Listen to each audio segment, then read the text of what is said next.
Test, test. Robert, thank you. Appreciate that. Thank you guys so much. Extremely talented, Enid, Oklahoma. Appreciate you all for coming up. How's the sound? Good? Good? All right. Welcome. Glad you all could make it to Dodge City, Kansas. We appreciate you coming, especially you inductees and your families. And it's quite an honor for us to host you here in Dodge City. The 2026 Cattle Marketing Hall of Fame class, 7 very worthy inductees. And I've really come to love this evening to get to know many of you and your families and what cattle marketing has meant to you. And as we all know, our spouses and families that have to put up with us, and they're the real troopers in this. And I think you all could go along with that. And thank you all for supporting these great people. And welcome to Dodge City, and I'll turn it over to Barron.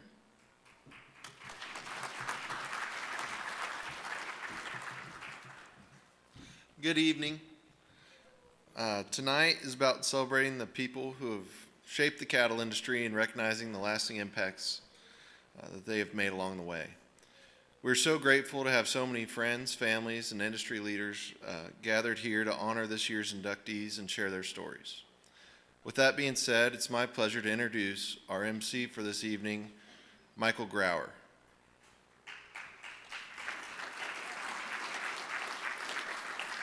Michael has dedicated his career to preserving and sharing the history, art, and culture of the American West.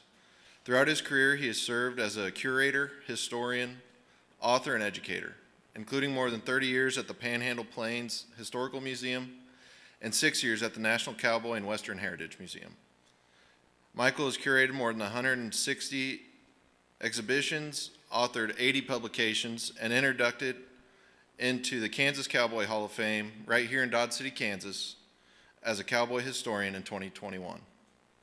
Michael was keynote speaker at the Hemphill County Beef Cattle Conference in Canadian, Texas in April of this year, and he is currently the project lead for the new $7.5 million Texas Ranching Gallery at the Bullock State History Museum in Austin, Texas.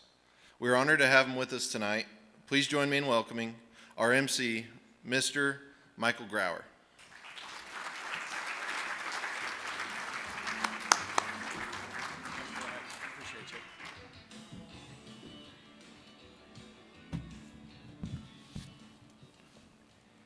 I'm indeed humbled to be here with the men and women who make America go. And before I get started, I'd like to ask if you are a veteran, please stand and be recognized, or raise your hand if you are a veteran.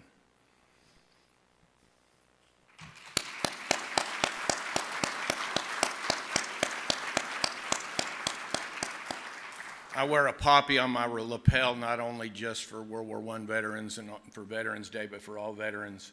I'm blessed to be descended from veterans who go all the way back to the Revolutionary War. Lemuel Rucker and David Dewey fought at the Battle of Valley Forge and Brandywine to help found this great country. And without the sacrifices and the willingness to serve of all veterans, we could not assemble here like we are this evening. And I think it's really worthy that we always acknowledge our veterans, not just on certain dates of the year, but every day, and thank them for our freedoms.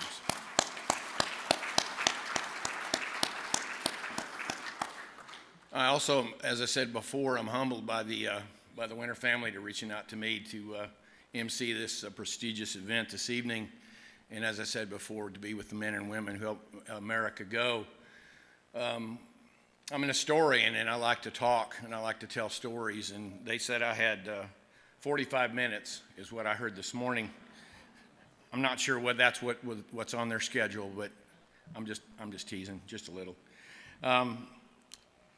Earlier this week, my wife and I had the opportunity, the pleasure, and the privilege to stand beside and see Big Boy, the largest steam locomotive in U.S. history, as it was sitting at Union Station there in Kansas City, and it's coming across this great state of Kansas. I'm a native Kansan, proud of that. and the fact that it's coming across the state of Kansas to be viewed and to be honored as it goes. And it reminded me sitting there at Union Station about all those locomotives driven by men and women who pulled cattle into the Kansas City cattle market, Kansas City stockyards, which most of you probably know is the second largest cattle market in the world at one time. And in 1980, he set cattle records for the daily, weekly, and monthly cattle receipts there, and during World War I, and then set the world's record for 2.6 million head in 1923 at the Kansas City stockyards. Needless to say, that's something to be proud of. But on the engine, or actually on one of the tank cars that sat behind Big Boy, was the Union Pacific logo, and right behind it, it said "Building America."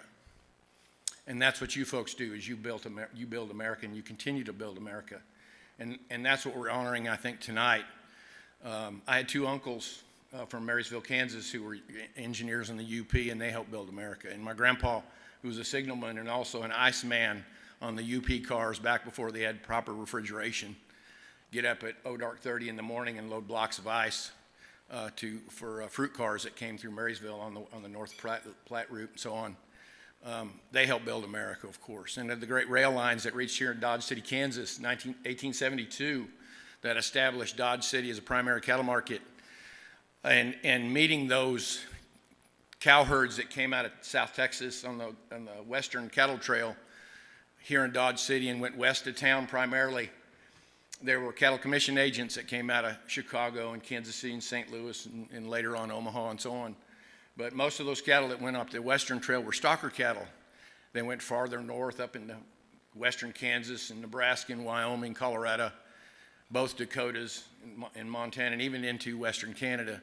So that's a part of the story that's not often told. But right here, of course, there were cattle marketers that were part of that process. They were part of that link. Without those links being solid and without the trust that goes into dealing with cattle, this great country wouldn't be what it is. And if we go a little bit farther back, you know, there were other cattle trails, of course, that came out of Texas up into Kansas. Chisholm Trail System, of course. The Shawnee Trail System that went into Sedalia. And by the way, if you're interested, the National Historic Cattle Trails Conference will be in Sedalia on October 22nd through 24th of this year. If you want to learn more about that particular system. And of course, the Good Night Loving Trail in the mid-1860s. It went swung around Comancheria up through New Mexico and met cattle marketers at every place where they were driving cattle. And there was always someone there to help make sure those deals were made. And that when word was bond and a handshake deal was primarily how this was done, in the face of all the documentation that occurred. For example, the Great King Ranch down in far south Texas, their documentary records are still extant, and we know that Captain Richard King actually sold his herds to what he called his Kansas men. And they drove his herds up to the market, and he bought them back, giving the responsibility to them on the trail. They had to assume all the responsibility because they just paid all that money, and he bought them back, and then he sold them again in the market. And so that's all part of that complex chain that everyone has simplified in popular culture. And even before that, of course, there were cattle trails that went out to California to satisfy that great demand for beef out in California during the gold rush days. And of course, there were people out there selling cattle and auctioning cattle to make sure that those demands were met, of course. And even before that, there were cattle drives out of Texas that went up into the Corn Belt in Ohio and Indiana and Illinois and so on. All part of this story.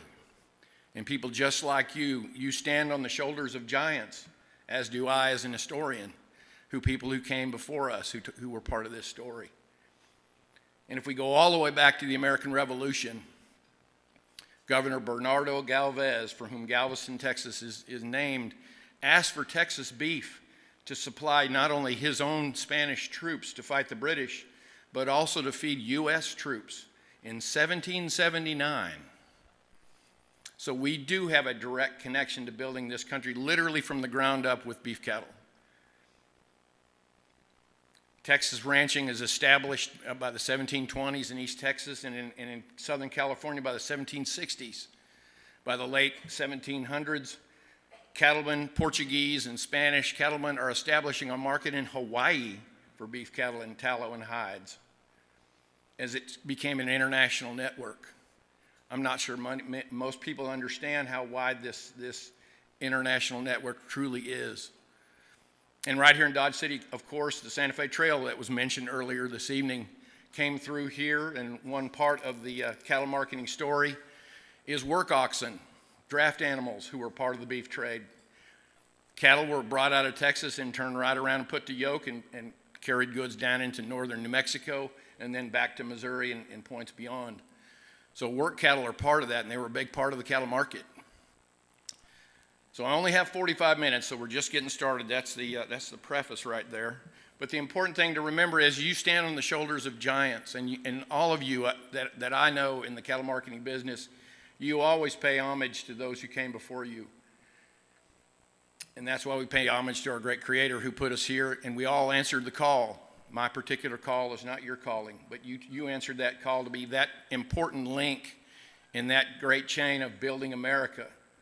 And here in this 250th anniversary of the greatest nation on God's green earth, you're still forming a strong bond and a strong chain to keep this moving, to keep feeding America. And making food is the noblest art there ever was. I like to say when I lecture on cowboy history that this great country was not built on broccoli, it was built on beef and bread.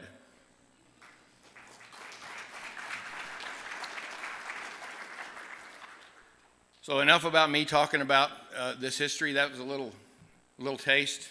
Hopefully you'll dig into those sorts of things. We can have a conversation after a while, maybe over a cold barley pop or something like that. But let's get on with the induction ceremony, and I'd like to introduce a John Campbell intro video, and I'll start talking while that plays. This is John Campbell with Winter Livestock in La Junta, Colorado. The Cattle Marketing Hall of Fame is the pinnacle of achievement and stands as our industry's most unique and prestigious recognition. Honorees have made huge impacts within their respective fields of the cattle marketing profession. The list not only includes pioneers that physically designed and constructed auction facilities from the ground up to the country's premier auction managers whose passion for the market, cattle, and the customer are the envy of their peers. Hall of Fame membership also includes a who's who list of the world's greatest auctioneers. Some are decorated champions, while others are titled as the only one that's qualified and trusted by the customer to negotiate their annual paycheck. There's also a select group of market analysts who for decades have provided technical insight and data that's so important to cattle marketing. Several Hall of Fame members have been appointed or are recognized as ambassadors or spokesmen and have served as the face and image of cattle marketing. Every discipline described plays a key role in this endeavor we call cattle marketing. All the names listed are recognized across the nation as the very best. Anyone who's spent time in or around a cattle auction recognizes every name. There's no surprises on the list. When asked to describe what it means to be inducted into the Hall of Fame, I think every inductee would agree that it occupies a big portion of their 15 minutes of fame. But more importantly, to me, it's a humbling recognition of a job well done. To be considered worthy of sharing the Hall of Fame stage with such an elite group is compensation in a form that can't be measured. Special thanks goes out to the Winter family for bringing well-deserved honor and recognition to this select group of individuals. Each one has dedicated their talent and resources to the auction method of selling cattle. It's the last remaining institution of true price discovery.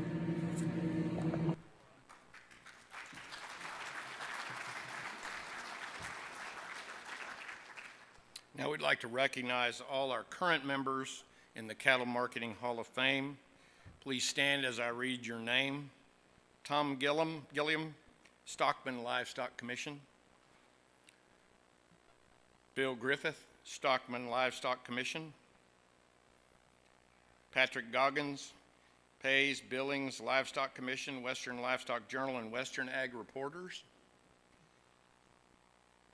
Mike Lewis, Pratt Livestock, Class of 2019. Class of 2021, Tom Fry, Centennial Livestock. Mike Samples, Farmers and Ranchers Livestock. Carl Mark Winter, Winter Livestock.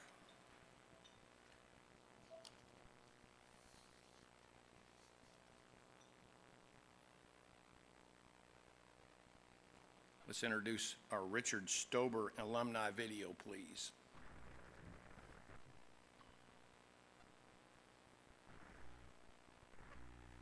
This is Jackie Moore, Joplin.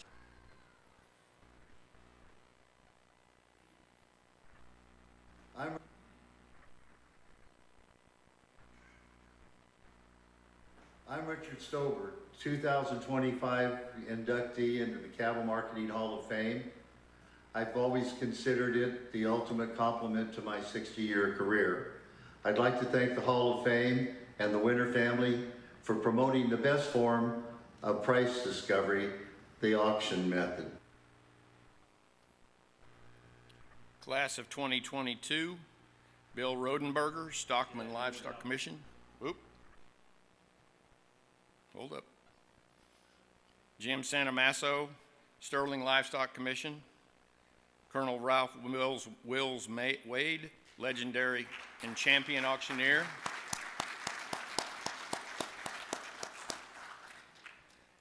Raymond Mark Winter, Winter Livestock. And Jackie Moore is going to join us by video. This is Jackie Moore, Joplin Stockyards, Joplin, Missouri. They inducted me into the Cattle Marketing Hall of Fame. It was a really big honor, and I really want to thank the Winters family for doing this, because I think it's a great thing for the people in the cattle marketing business. You know, we do a lot of hard work over the years. 53 years I've been at this, and it was a big deal to me and to my whole family and all of my crew here to be inducted to the Hall of Fame.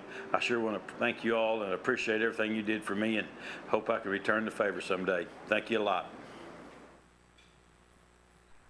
Class of 2023, Robert Fisher Jr., Oklahoma National Stockyards. Jack Hunter, Crawford Livestock. Jackie Moore, who we just heard from, Joplin Regional Stockyards. Gerald Beef Palmer, Regional Buyer. And Cowboy Jack Steinmetz, Winter Livestock. Let's hear from Tom Fry in an alumni video.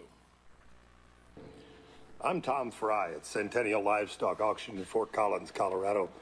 I was inducted into the Livestock Marketing Hall of Fame in 2021, and they asked me to give you a brief description of kind of what it means to be inducted into that class of people, and I can't find words to express to the Winter family and to everybody involved what it really means to stand with some of those greats like Jack Hunter, Jim Santamasso, Mark Mackey, the Madden brothers. It's just it's great to it's just a great feeling.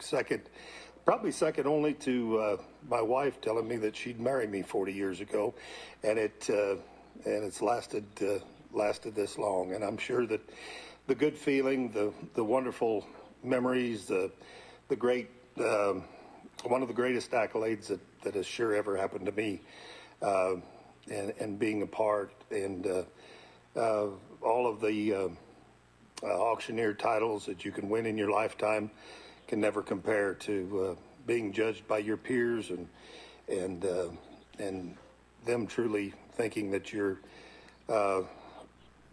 a person of honor, a person of moral stability, and that's all that we have in this life is, and all that we can pass on is what we stand for. And it's been great. It's been a privilege. It's been an honor, and it'll be something that hangs on with me for a long time. Thank you again to the Winter family. Thank you again to everybody involved. It's great to be a part of this class.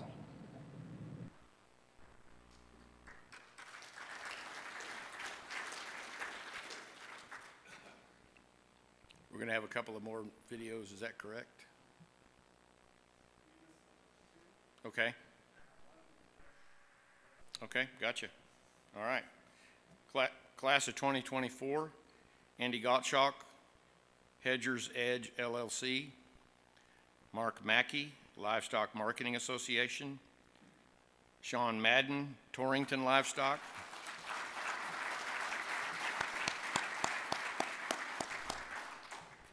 Lex Madden, Torrington Livestock, Hi, I'm Jack Hunter, Crawford, Nebraska, owner of Crawford Livestock, along with my family, and I was inducted in the Cattle Hall of Fame in 2023, and I was asked what it meant to me to be part of the Cattle Marketing Hall of Fame. And first of all, I didn't know I was going to be nominated.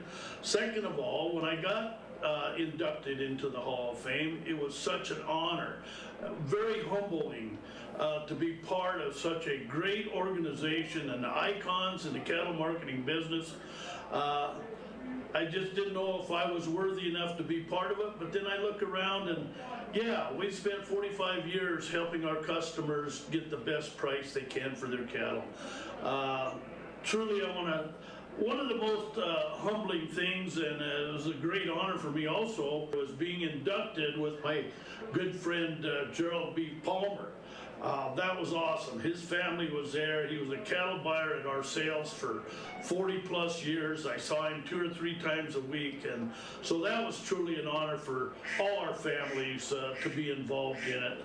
I truly believe in price discovery and the auction way of selling things, and I think that still gives our customers the best value for their cattle of selling the auction way.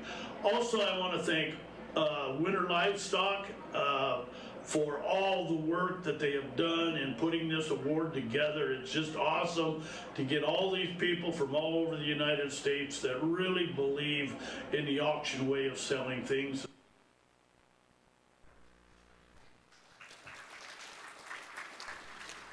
This is John Shaven of the Dunlap Livestock Auction, and let me start off with giving you all a big congratulations to the 2026 inductees into the Cattle Marketing Hall of Fame.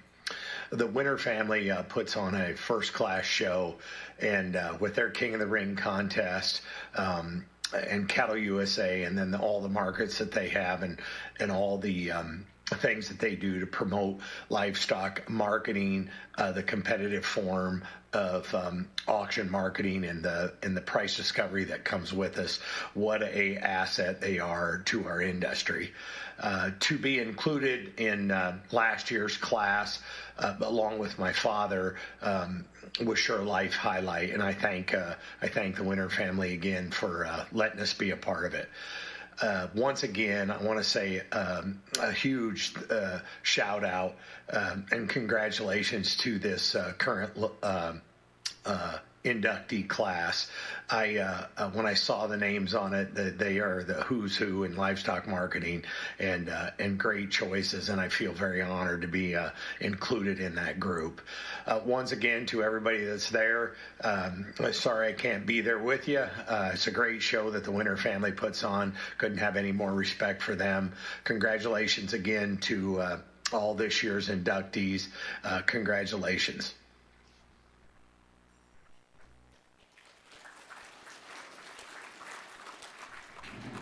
I've been asked to say a few words about what it meant to me to be inducted into the Livestock Marketing Hall of Fame, and I gave a lot of thought to that on my way over here this morning. To be recognized by the people that are your peers and the people that are doing the same thing you're doing in the industry. Some of them very close friends, some of them competitors, and all that is a great honor, and it's very humbling. And I don't dwell on it or think about it a lot, but every once in a while I think, well, I may have done something right, because I was recognized as being one of the leaders in the industry, so to speak, and I'm very proud of that fact. Put in perspective, when I think about the people, Jack Hunter, we're going to induct Jerry Speck, and some of the people that I have admired a good part of my life, and to be in that group, Ralph Wade, and I don't want to go down the list and name them all because I know I'll forget a lot of them, but to be with these people that I've always looked up to and admired is really a great honor to me, and I really appreciate it. I very much appreciate the Winter family and instituting this idea and the great ceremony that they conduct to induct the nominees is just second to none. My family was with me last year at my induction, and it's something that they'll remember probably for a good long time, and I know I'll remember it for a good long time. And it's in our business of ups and downs, and a lot of us that have been around as long as I have feel like we've seen more downs than ups.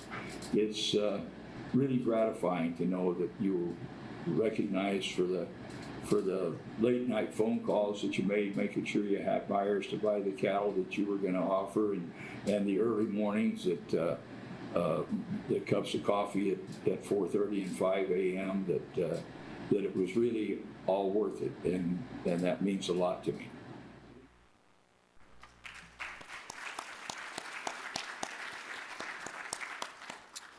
The Cattle Marketing Hall of Fame class of 2025 includes John Campbell, Winter Livestock,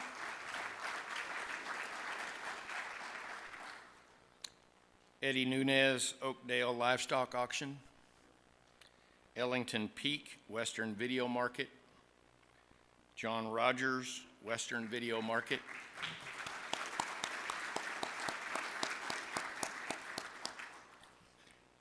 Jim Shaben Sr., Dunlap Livestock Auction, John Shaben, Dunlap Livestock Auction, and Richard Stober, Superior Livestock Auction. Let's give it up for the Hall of Fame inductees.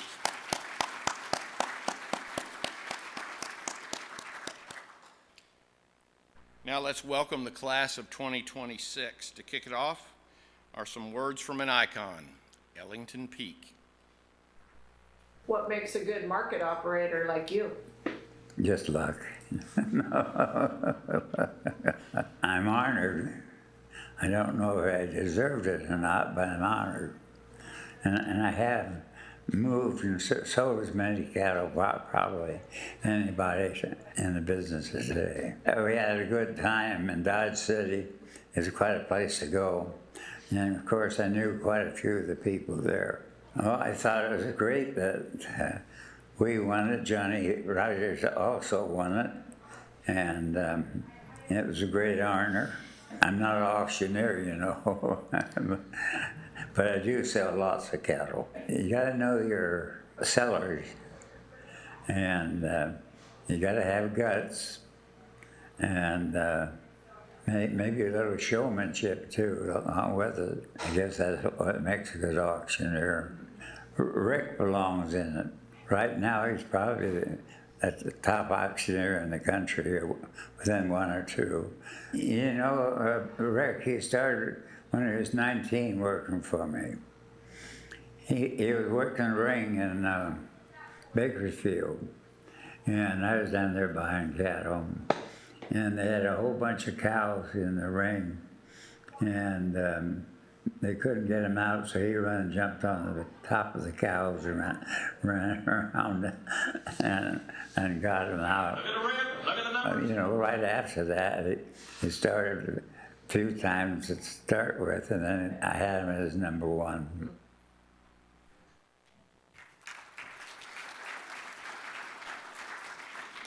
Thank you, Mr. Peak, for leading us right into our first 2026 inductee, Rick Machado. Rick Machado was born and raised in Arroyo Grande, California, and still calls the Central Coast area of the Golden State home. His great-grandfather immigrated to the region as a very young man in the late 1890s from Pico Vermelho, a settlement on one of the Azores Islands off the coast of Portugal. Like many settlers of the area and time, the family had strong connection to agriculture and became mainstays in the Central Coast community. A love for good horses also carried down through the generations to Rick's father, Lucien Bud Machado, and was passed on to Rick. It was Rick's father who also first opened his eyes to the world of auctioneering. Quote, "My dad owned a truck and my brother and I went with him a lot when we were young and he was hauling cattle. That was my early exposure to auctions. As a teenager, I started developing my own chant and recording myself on a cassette recorder to practice," recalled Rick. He sold his first auction as a teenager at Nipamo Men's Club when the scheduled auctioneer didn't show up, and Rick's father volunteered him for the job. During high school, Rick was very active in FFA and even had a little stint dabbling in bull riding. But his true calling was livestock marketing, and he didn't waste any time going to work. Soon after graduating from Arroyo Grande High School, Rick got a job at Overland Stockyard working for Pete Belluzuoli and Hoke Evitz. Both of these men, along with his father, encouraged him to pursue auctioneering, telling him he had a job for life. Rick's mother, Elsie Bow, was also supportive of her son's career throughout her life.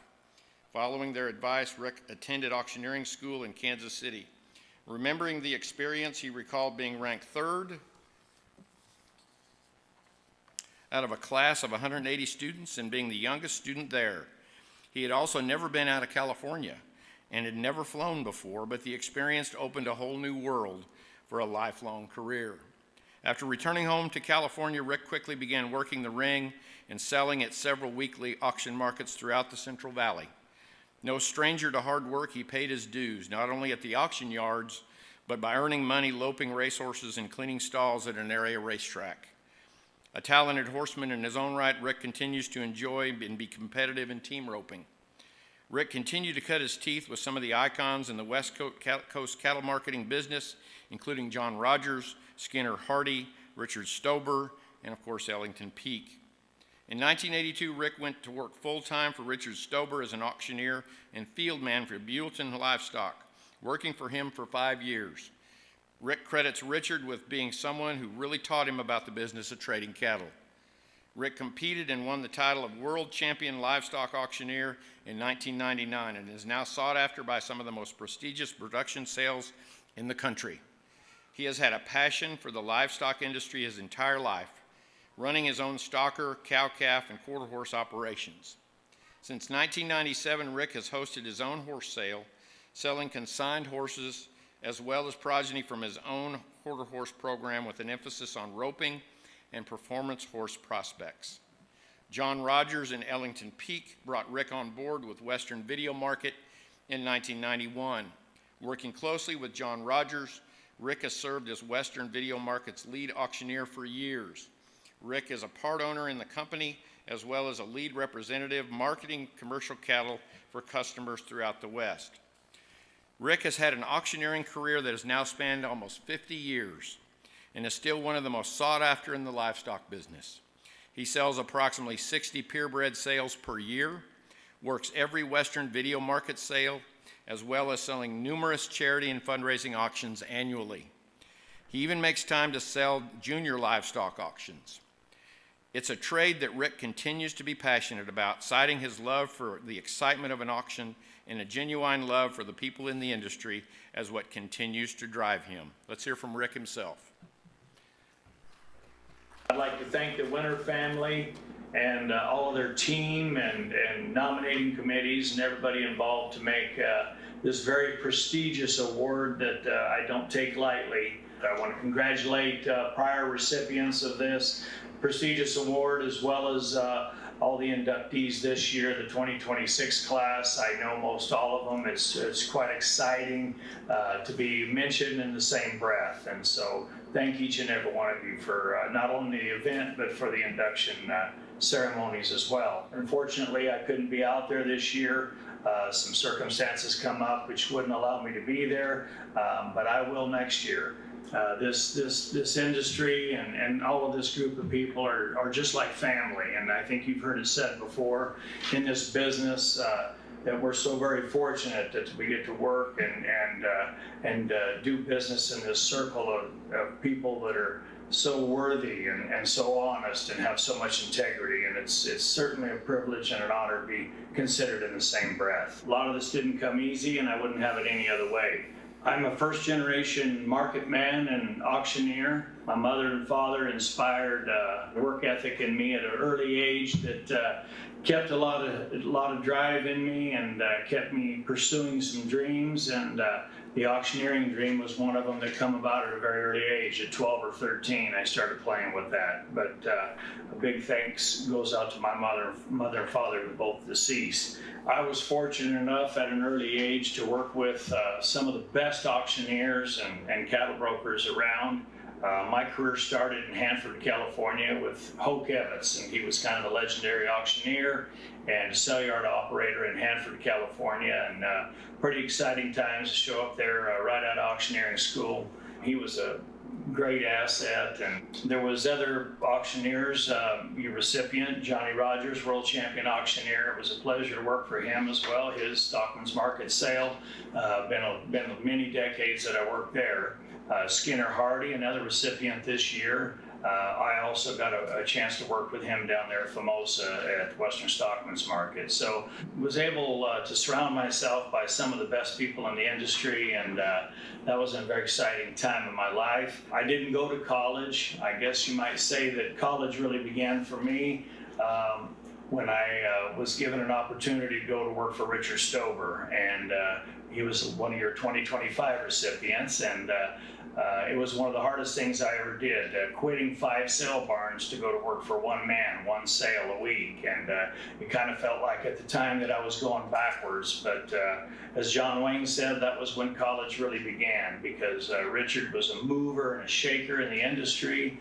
It afforded me a knowledge that I wouldn't have got anywhere else, and I was very grateful for that. Thank you, Richard. Then with Richard's, working for Richard, the introduction to Ellington Peak up at Shasta Livestock and all the peaks there, we would show up there, he would be order buying, and they'd let me sell a little bit. And then as time went on, I got a job there and ended up working for Ellington Peak nearly 10 years at Shasta Livestock, as well as joining forces with Western Video Market, and very grateful to have that opportunity as well.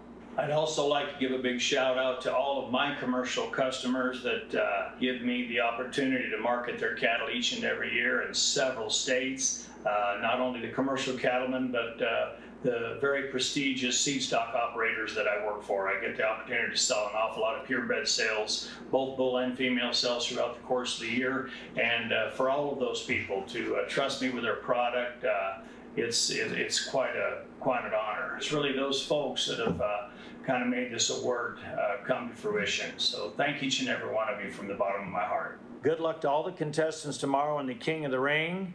And look out, 2027, the Portuguese boy from Pismo Beach is going to be there.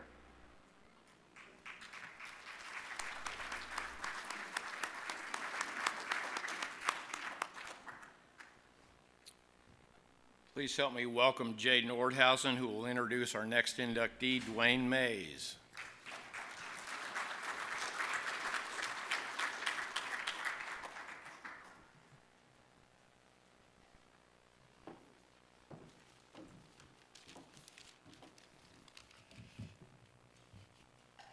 I'd like to start by thanking the Winter family for such a great event, and being in the presence of so many industry icons is truly humbling for myself. It's a big night for Ogallala Livestock and Western Video Market. I want to congratulate Rick Machado. He's a world-class auctioneer who was one of the best of all time. It's a privilege to be a business partner with him and to work throughout the year in solidifying the success of WVM. How fitting it is Ogallala Livestock is celebrating 75 years of business, serving some of the best cattle producers, cattle buyers, cattle grazers, and cattle feeders in the entire world. I couldn't be any more proud of Ogallala Livestock's history, tradition, and commitment of excellence than I am tonight. In every business, to reach excellence, key figures must be in place. Ogallala Livestock has them. Their names are Jerry, Dwayne, and Scott. And Jerry Speck was the tip of the spear, making this his life work. Even after his accident, he showed his dedication to his customers and his past employees by taking every task he set his mind to. He faced a life-challenging event with a good attitude, and he kept working each and every day. I guess you can say you can't keep a good man down. He taught me 3 valuable lessons for business and to where I'm at today. First, he told me at a very young age in conversation that when you're working the country, you need to have a Bible under your seat for one guy and a jug of whiskey underneath the seat for the next guy. Jerry was teaching me that you can have difference of opinions, that you may not agree on every worldly subject, but you can have a way about you that can make you be a people person, and you can get along with everybody in a professional manner. Number 2, never make a deal, because if you make a deal, you never forget what you tell people. Everyone is treated the same, from the small guy to the big guy. Number 3, this business is very humbling. And boy, Jerry, would I love to tell you what I've learned in the last few years. This business does have a way of never letting you get too high. It takes consistent persistence and discipline to never get too low as well. The best path is always in the middle. Now, Scott Van Winkle finds peace in the sword alley. He finds energy on sale day. I've never heard Scott complain one time. After Scott's major head injury, I went home and saw my dad. Errol asked me, well, how is he doing? I said, it's pretty bad. I don't know if he'll be back. Dad says, you don't know Scott Van Winkle like I do. He's the toughest son of a gun I've ever seen. He'll be back. And since then, I've seen his resilience time and time again. This might sound familiar, but you can't keep a good man down. Finally, Dwayne, I don't know where to begin. There are so many things you have done for myself and my family. You have shown me the challenges of keeping a balance between family, faith, and work. I've seen you, though, consistently strive to become the absolute best of each of them. Now, for everyone here, I wish you could see Dwayne on a day-to-day basis when he's in his actual element. Early mornings, late nights, serving others, sacrificing many milestones and life events. However, at an auction, he is a master composer, whether that's through the ring or on the video sale. As he always likes to say, let's get busy. It's time to go to work. And a man can make things happen at an auction. And if you ever need someone to consign cattle, get a hold of Dwayne. He'll get them listed. And if you need him to sort them, you better get out of his way, because he's going to make things happen at a wicked fast pace. Some of you may not know, but Dwayne was involved in a bad horse accident this spring, breaking his leg, tearing his ACL, MCL. I don't know the whole list of things he did. But most people would have required surgery and a long recovery, but not Dwayne. The other day when I was visiting with him, I asked him, have you been riding your bike? He fired right back and said, only about 10 miles a day. Like I've said before, you can't keep a good man down. And this is not just only traits of Jerry, Dwayne, and Scott have. Many lifetime and decade employees and partners have exhibited this grittiness through the years, and it has been passed down through the decades. The names of the sorts of Karen, Max, Joan, Mark, Dennis, Keith, Dean, Leah, Tim, Gene, Carla, Shorty, Jerome, Errol, Larry, Kyle, Kevin, Audra, Charlie, and Heather, and many more. They all have this motto: when the going gets tough, the tough get going attitude. And that's what you call true grit. To end, Dwayne, your biggest enduring legacy, in my mind, would be as a teacher and a mentor to so many of your customers, the ones you sell and buy cattle for, and the next generation of cattle marketers. You see, many of us see these talking points on social media of what the industry needs more of.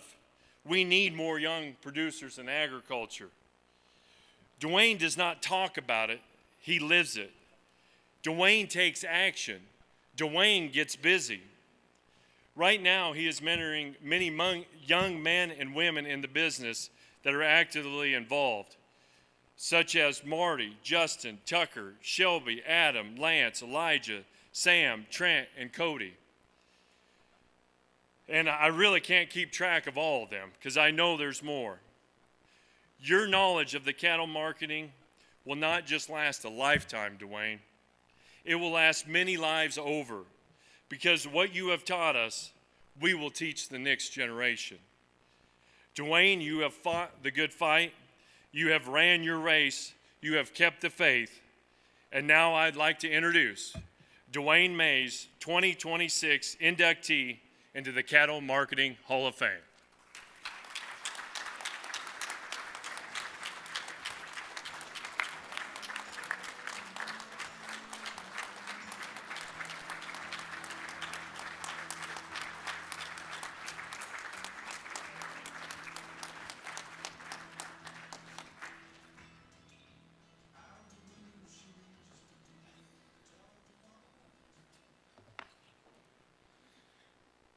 Well, thank you very much. Where'd you go, Jay? That was awesome. You know, Jay got out of college, and he walked into my office, and he said, Dwayne, would you consider me going to work for you? And I said, you bet. I said, you go away and do something else a couple more years, and then you come back and see me. And by gosh, about 3 years later, here he came. And it's been a blessing to Scott and I to have him on board when he did. So that's great. Well, on behalf of myself, I want to thank you guys, the Winters family. I want to thank you for the board of this excellent group. I want to thank you for my nomination. You know, if you look up the word thank you, it's an expression that's favorable thoughts. The most common usage is I'm grateful to you. And I'm grateful to all of you guys, my competitors in the auction business, all of you previous inductees. I've had relationships with all of you, and I couldn't be more proud of you and the jobs you've done and with your markets and your customers. I want to thank all the people that have been a part of shaping me in the person that I am today. Over this journey, I couldn't have done it without all of you. Your support means the world to me, and all of this would not have been possible without you believing in me. I grew up with great parents that taught me the rewards of having faith in Jesus Christ, honest, integrity, and hard work. To my wife, Vanessa, of 48 years, this journey blessed us with 3 daughters, 3 great son-in-laws, and I finally got one that's a cowboy. And so I really appreciate my family. They were strong supporters. And you as wives in the auction business, you all know the sacrifices you've made for your husbands to see them be successful. And a lot of you wives should be standing up here today instead of us. And we appreciate you all and the way you raised our children when we weren't there to help you. We really appreciate that. To my extended family, there are a lot of you here today. You're a big part of why I stand here. And I'm blessed with a room full of people that have taught me how to be a good man, how to respect other people, respect my peers, and I've been very blessed by that. Jerry Speck and his family, they give me the first chance in the auction business in 1975. Jerry and his family was the first to give me a chance and direct me in, take me in, and show me how to be a good, solid livestock marketing person, how to treat people with respect. Jerry said, Dwayne, be honest, treat both the sellers and buyers with respect, and we all know that's a fine line. You know, you got somebody that's paying you to sell their cattle and get the most they can, but the guy out there on the seats, he's paying you and the producers, and without the buyers, we couldn't sell cattle. So it's kind of a two-way street, and it kind of gets a fine line. But he taught me how to do that, and he was a very strong man. And when he cracked one off at $2.65, well, back then it was 65 cents a pound. He was going up. He wasn't going backwards. So I was taught by a really good man. The big thing about it is, of course, he taught me respect. He taught me how to be a leader. And by being a leader, that means working alongside of your employees. And Jerry was one of those guys that he would work alongside us, and he taught us how to work and taught us how to respect people. To all of my customers who at a very young age took a chance on us to sell your livestock year after year, you put your entire income for the year in our hands. While the cycles at times were not pretty, but we all persevered together. I thought all of you might appreciate reliving for a few minutes what I saw on my journey for 48 years. I am sure some of the numbers might not be exact, the dates might not be exact, but I think it's pretty close.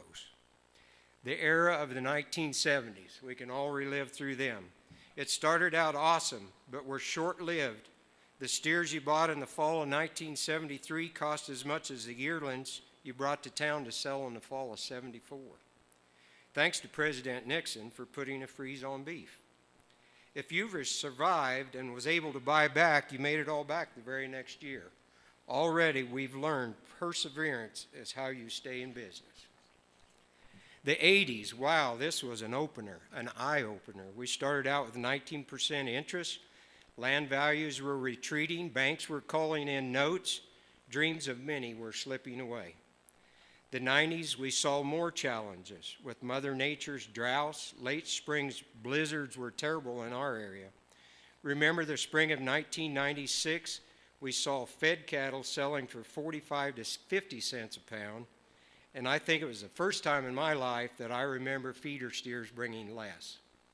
Perseverance, we've dealt with all of that. All of us marketmen have dealt for that over the years. The year of 2000, no, the world did not end. The announcement of December 27th of 2003 of BSE, that really set us back, as we all remember. But we persevered. In Ogallala, we had 7,500 cattle consigned for the very next Thursday. No, the sale wasn't that big, but by golly, we got through it. We persevered. Oh, wow. When you find challenges like this, it'll make you have you another gray hair, but we lived through it. Prices started recovering as numbers of cow herds started to show a decline, a lot because of the droughts in so many areas.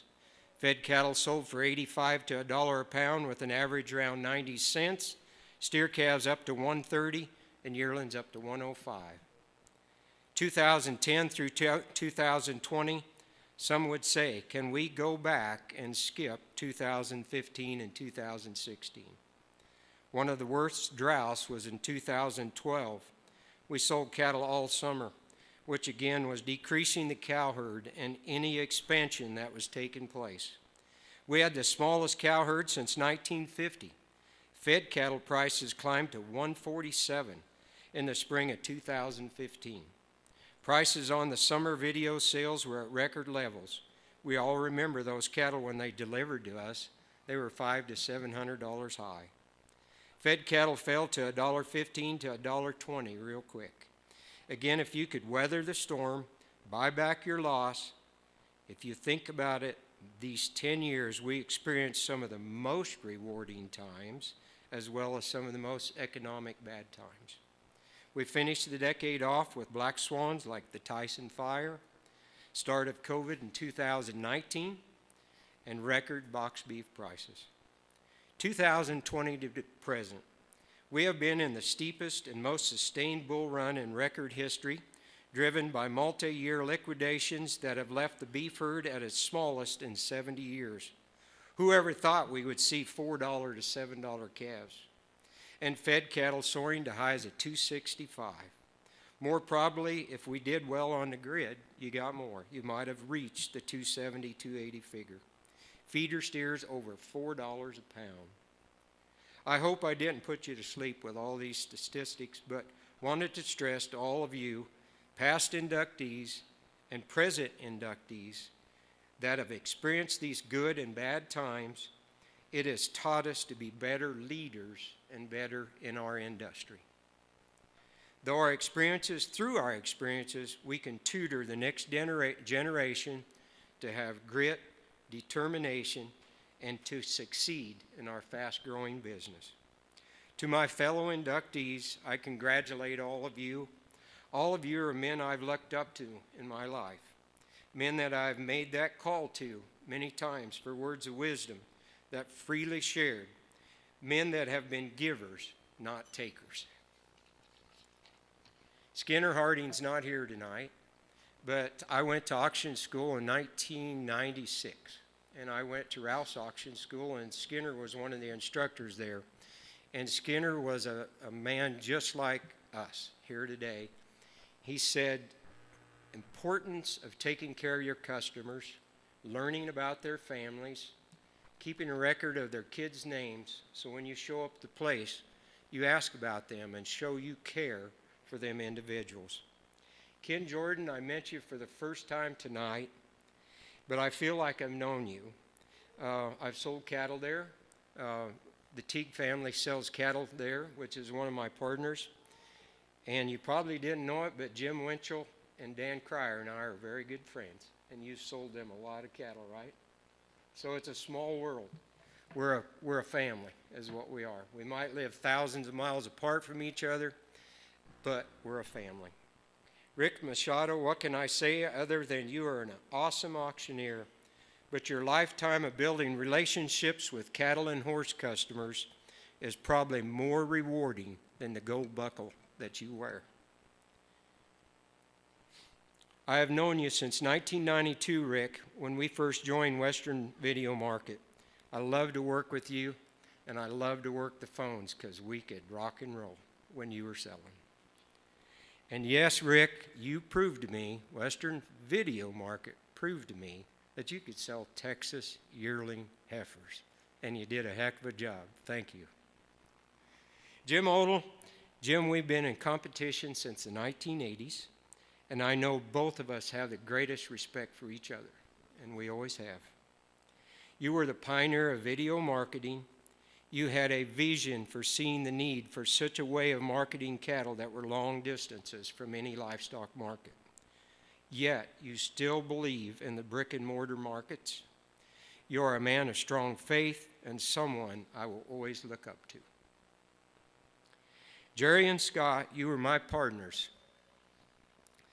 We worked the country every day if we weren't sorting cattle. We had sales 2 to 3 times a week. We didn't have a lot of extra time, but we were a dang good team. And a lot of Jerry's family is here today, and we want to give him the fullest respect for everything he did for myself, my family, and all the people that he ever met or that got to know him. I can't say enough about that. As Jay said, when Jerry had his wreck in March of April 27th, 2007, my anniversary was the next day. We spent it in Scotch Bluff. But when Jerry came back, he was a man, a strong man, and even though he couldn't do a lot of things he liked to do, he was a wonderful advisor, and he continued to give Scott and I advice every day. He always offered anything he could do for us. He came to the barn every day, and that was great.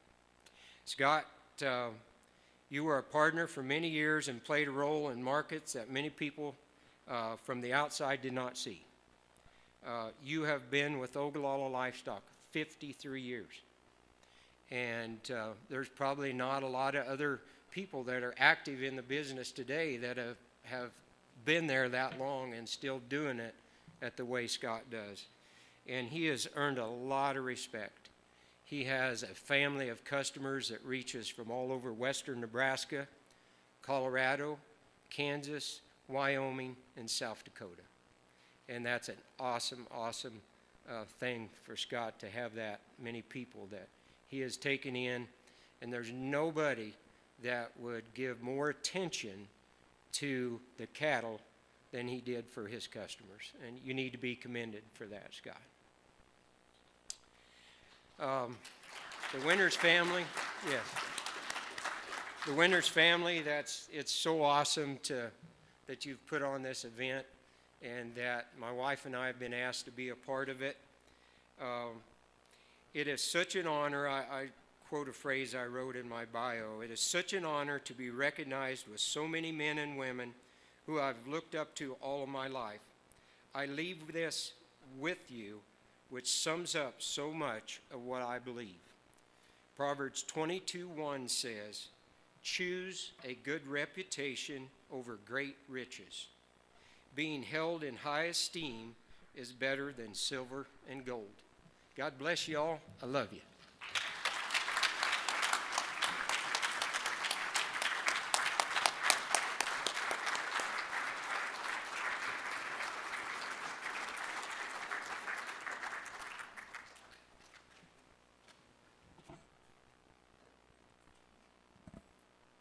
Thank you, Mr. Mays.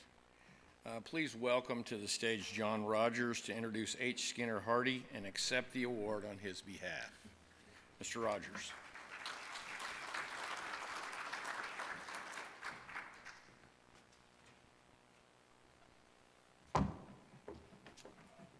Ralph Wade bet me that I couldn't make that step, so.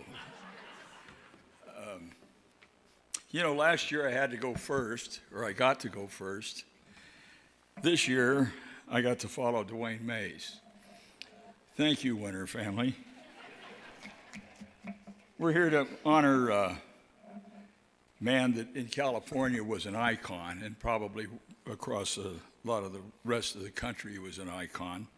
There's several world champions that owe their careers, or their start at least, to Skinner.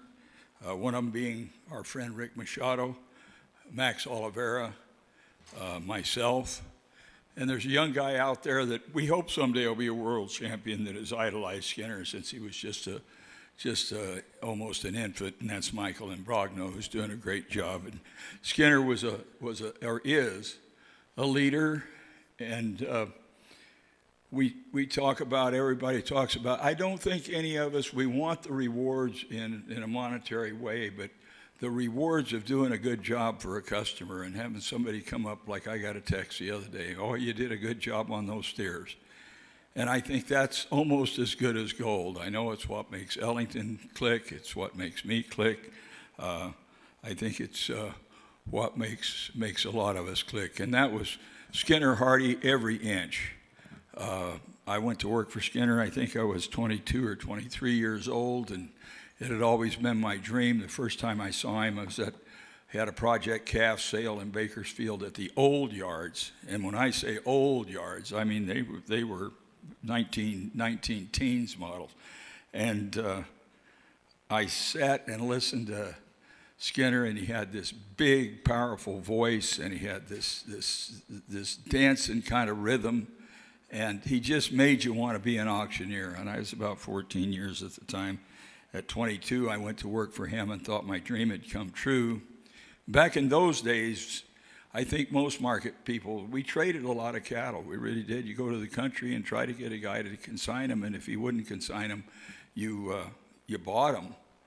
And that was one of the jobs that most of us that worked the country for a livestock market had. And back then we'd never heard of a slide, and you had to know what they weighed. And if you missed the weight, it was kind of a wreck.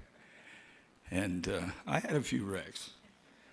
And I can remember Skinner's deep, powerful voice to this day. When we get the cattle in, I'd call him and say, they weighed this much. Well, they outweighed you a little, didn't they? Yeah, well, about maybe 40 pounds. Well, what were you thinking? And I can remember that like it was yesterday. And I talked to Skinner this last week, and voice is quite not the same, but it's the same sense of humor and the same personality. And I remember saying to Skinner, I said, well, you know what, you want me to tell him about your dad that was an Air Force colonel? What do you want me to tell him? You want me to tell him how you had the grand champion steer at the prestigious Cow Palace back in the late 50s? He said, well, John, he said, you can tell him whatever you want, but he said, for God's sakes, don't tell him everything.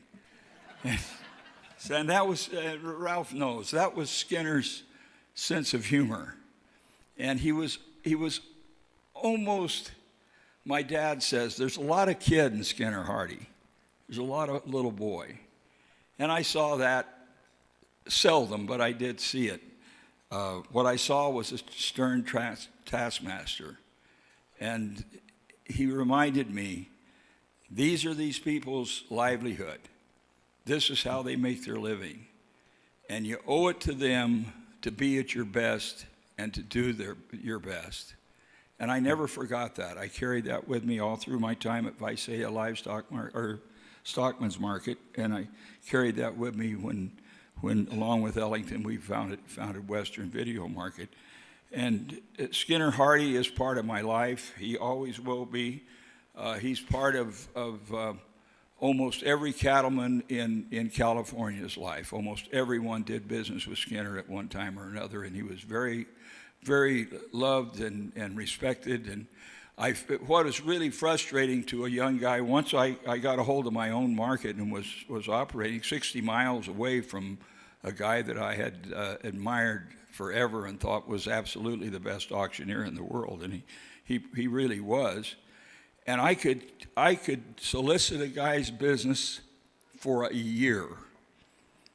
And one Wednesday morning, one of his neighbors would come up and say, oh, Joe sent his cattle down there to Formosa this last week. How frustrating was that to a young guy? But we were competitors after we were friends and partners, and we were friends all through that. I helped him, he helped me, and Skinner was just the kind of guy that I'd like my grandson to be like. And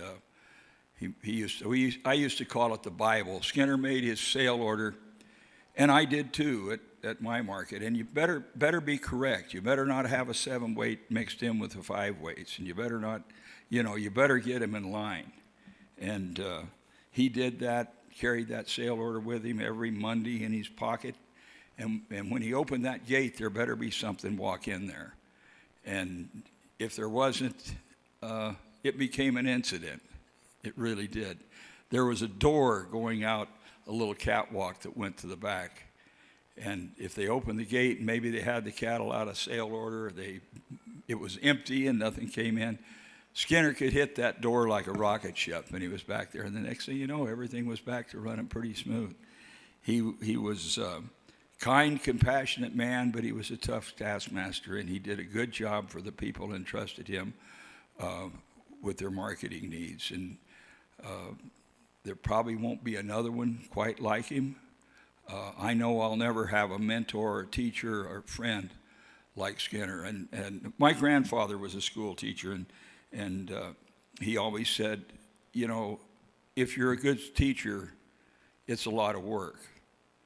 And Skinner was a very good teacher, and he worked at it very hard, and he made you work at it very hard. And like I say, we probably never see his like again. He was a one of a kind. They broke the mold. But he is family. He's family to us, and he congratulates me on every video sale that I had, and I think he feels like he taught me well, and I think he's probably right. I want to congratulate all this year's inductees, particularly our good friend and competitor Jim Odell. Jim, I've got all the affection and respect for you there is in the world. I do want to tell you that it isn't true that we stole all of our ideas from you.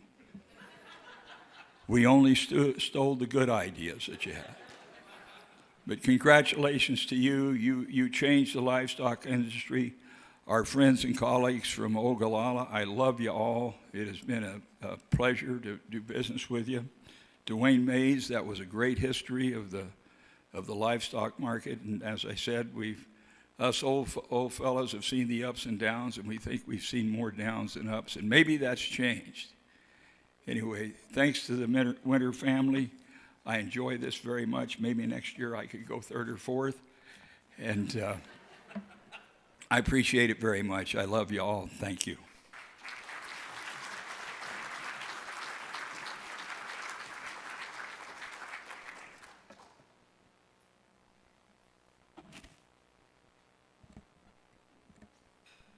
If you'll please welcome to the stage Lance Van Winkle to introduce his father, Scott Van Winkle.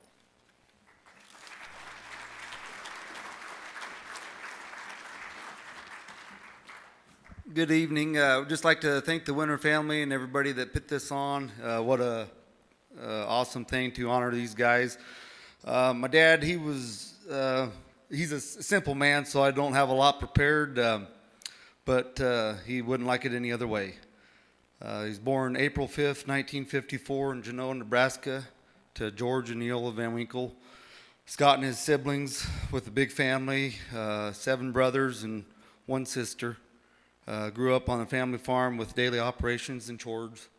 He also mowed lawns and worked at gross irrigation during high school through the summer months. After graduating high school, Scott moved to Imperial, Nebraska and worked for the very famous Larry Riley, helping with his auction service. In September of '72, when the fall run would start at Ogallala, Larry took Scott up to Ogallala to help work the ring. And then he continued through the fall, and Scott fell in love with the livestock business. And Clyde and Jerry took note of that interest, and they offered him a position. So in January of 1973, Scott took a job with Clyde and the Speck family, and it's been the only job he's ever had. So he accepted it and began full-time as a yard man in '73. His job title basically was a hired hand, and then later involved into a field rep. In 1974, while making a feeder pig delivery, Scott met the love of his life, Christine, at that time Sis. They were married in 1975. They lived in Ogallala while Scott continued working at the sale barn. And at that time, they were blessed with 2 sons at being in Ogallala, Lucas and Nick. And later on, in the fall of 1984, Chapel Livestock was added to the Ogallala livestock family. And Jerry had sent Scott, Christine, to Chapel to manage the barn for the Speck family. And in 1986, they were blessed with 3 more boys, triplet boys. And I'm Lance, Cole and Jordan are in the back. But anyways, they tried to have a girl, and God blessed them with 3 more boys. So in I think in June 2000, in the early 2000s, when Scott and Dwayne purchased the livestock market from the Speck family, they spent countless hours ensuring they continued the legacy established by Clyde and Jerry, gaining the trust of their customers and building on the established relationships always remained a cornerstone of their business. Scott continues to work for us, Jay and I, and this coming fall of September will be 54 years. And then, so in 2020 is when Dwayne and Scott passed on the business to Jay and I. And he's still part of our daily operations. He is starting to take a couple days off, which is good. But he has just been a blessing to work with my dad. And, not a lot of people get to do that. I mean, in our business where, we grew up in it, and this was always a dream of mine to, be where I am at today, to help help sell cattle, market cattle for people, and we just thank you, Dad, a lot for being our dad for one, and you know, just growing up, he's a simple man. You know, basically, you know, have your faith in the Lord Jesus Christ and your family, and everything else after that falls into place. And I believe it has, and we just want to thank the Winter family for this and introduce Scott Van Winkle into the 2026 class of Cattle Marketing Hall of Fame.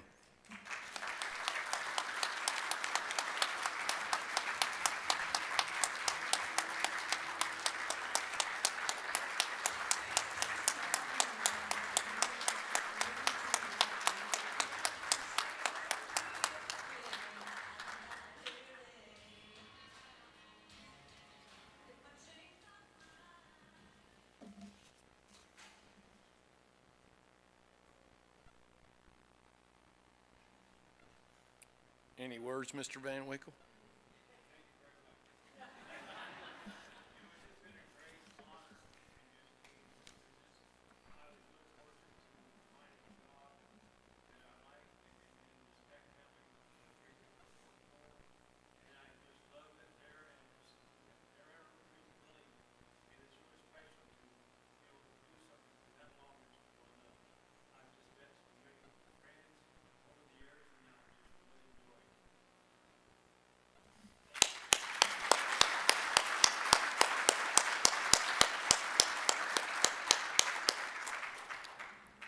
Thank you, sir.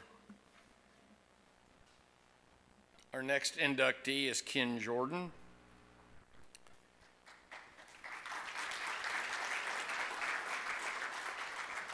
Ken Jordan is a respected leader in the southwestern livestock industry, continuing a family legacy that spans more than 60 years.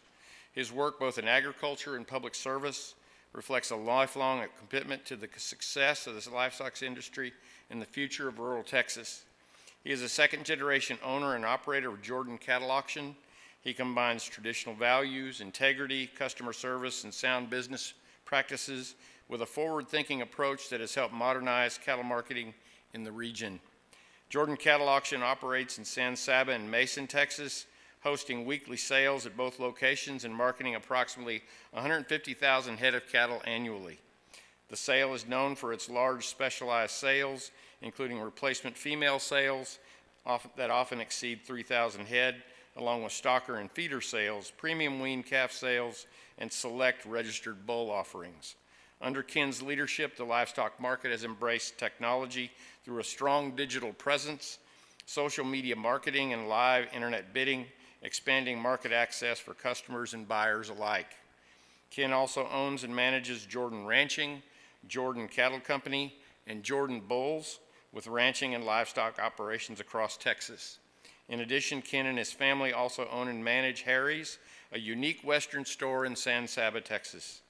Beyond the family businesses, Ken has dedicated significant time to industry leadership and advocacy. He currently serves as chairman of both the Texas Livestock Marketing Association and National Finance Credit Corporation, and is a governor-appointed commissioner to the Texas Animal Health Commission. He is also honorary director of the Texas and Southwestern Cattle Raisers Association. His past service includes roles on the NCBA Executive Committee, chairman of the Texas Beef Council, and president of the Livestock Marketing Association of Texas. Ken is equally committed to his local community. He serves as mayor of San Saba and is also active in the San Saba Businessmen's League and the San Saba Community Foundation, supporting ongoing efforts to revitalize and strengthen the community. Ken and his wife Kenda reside in San Saba and have 3 daughters, Caroline, Kristen, and Catherine. Ken Jordan, where are you? Come on up.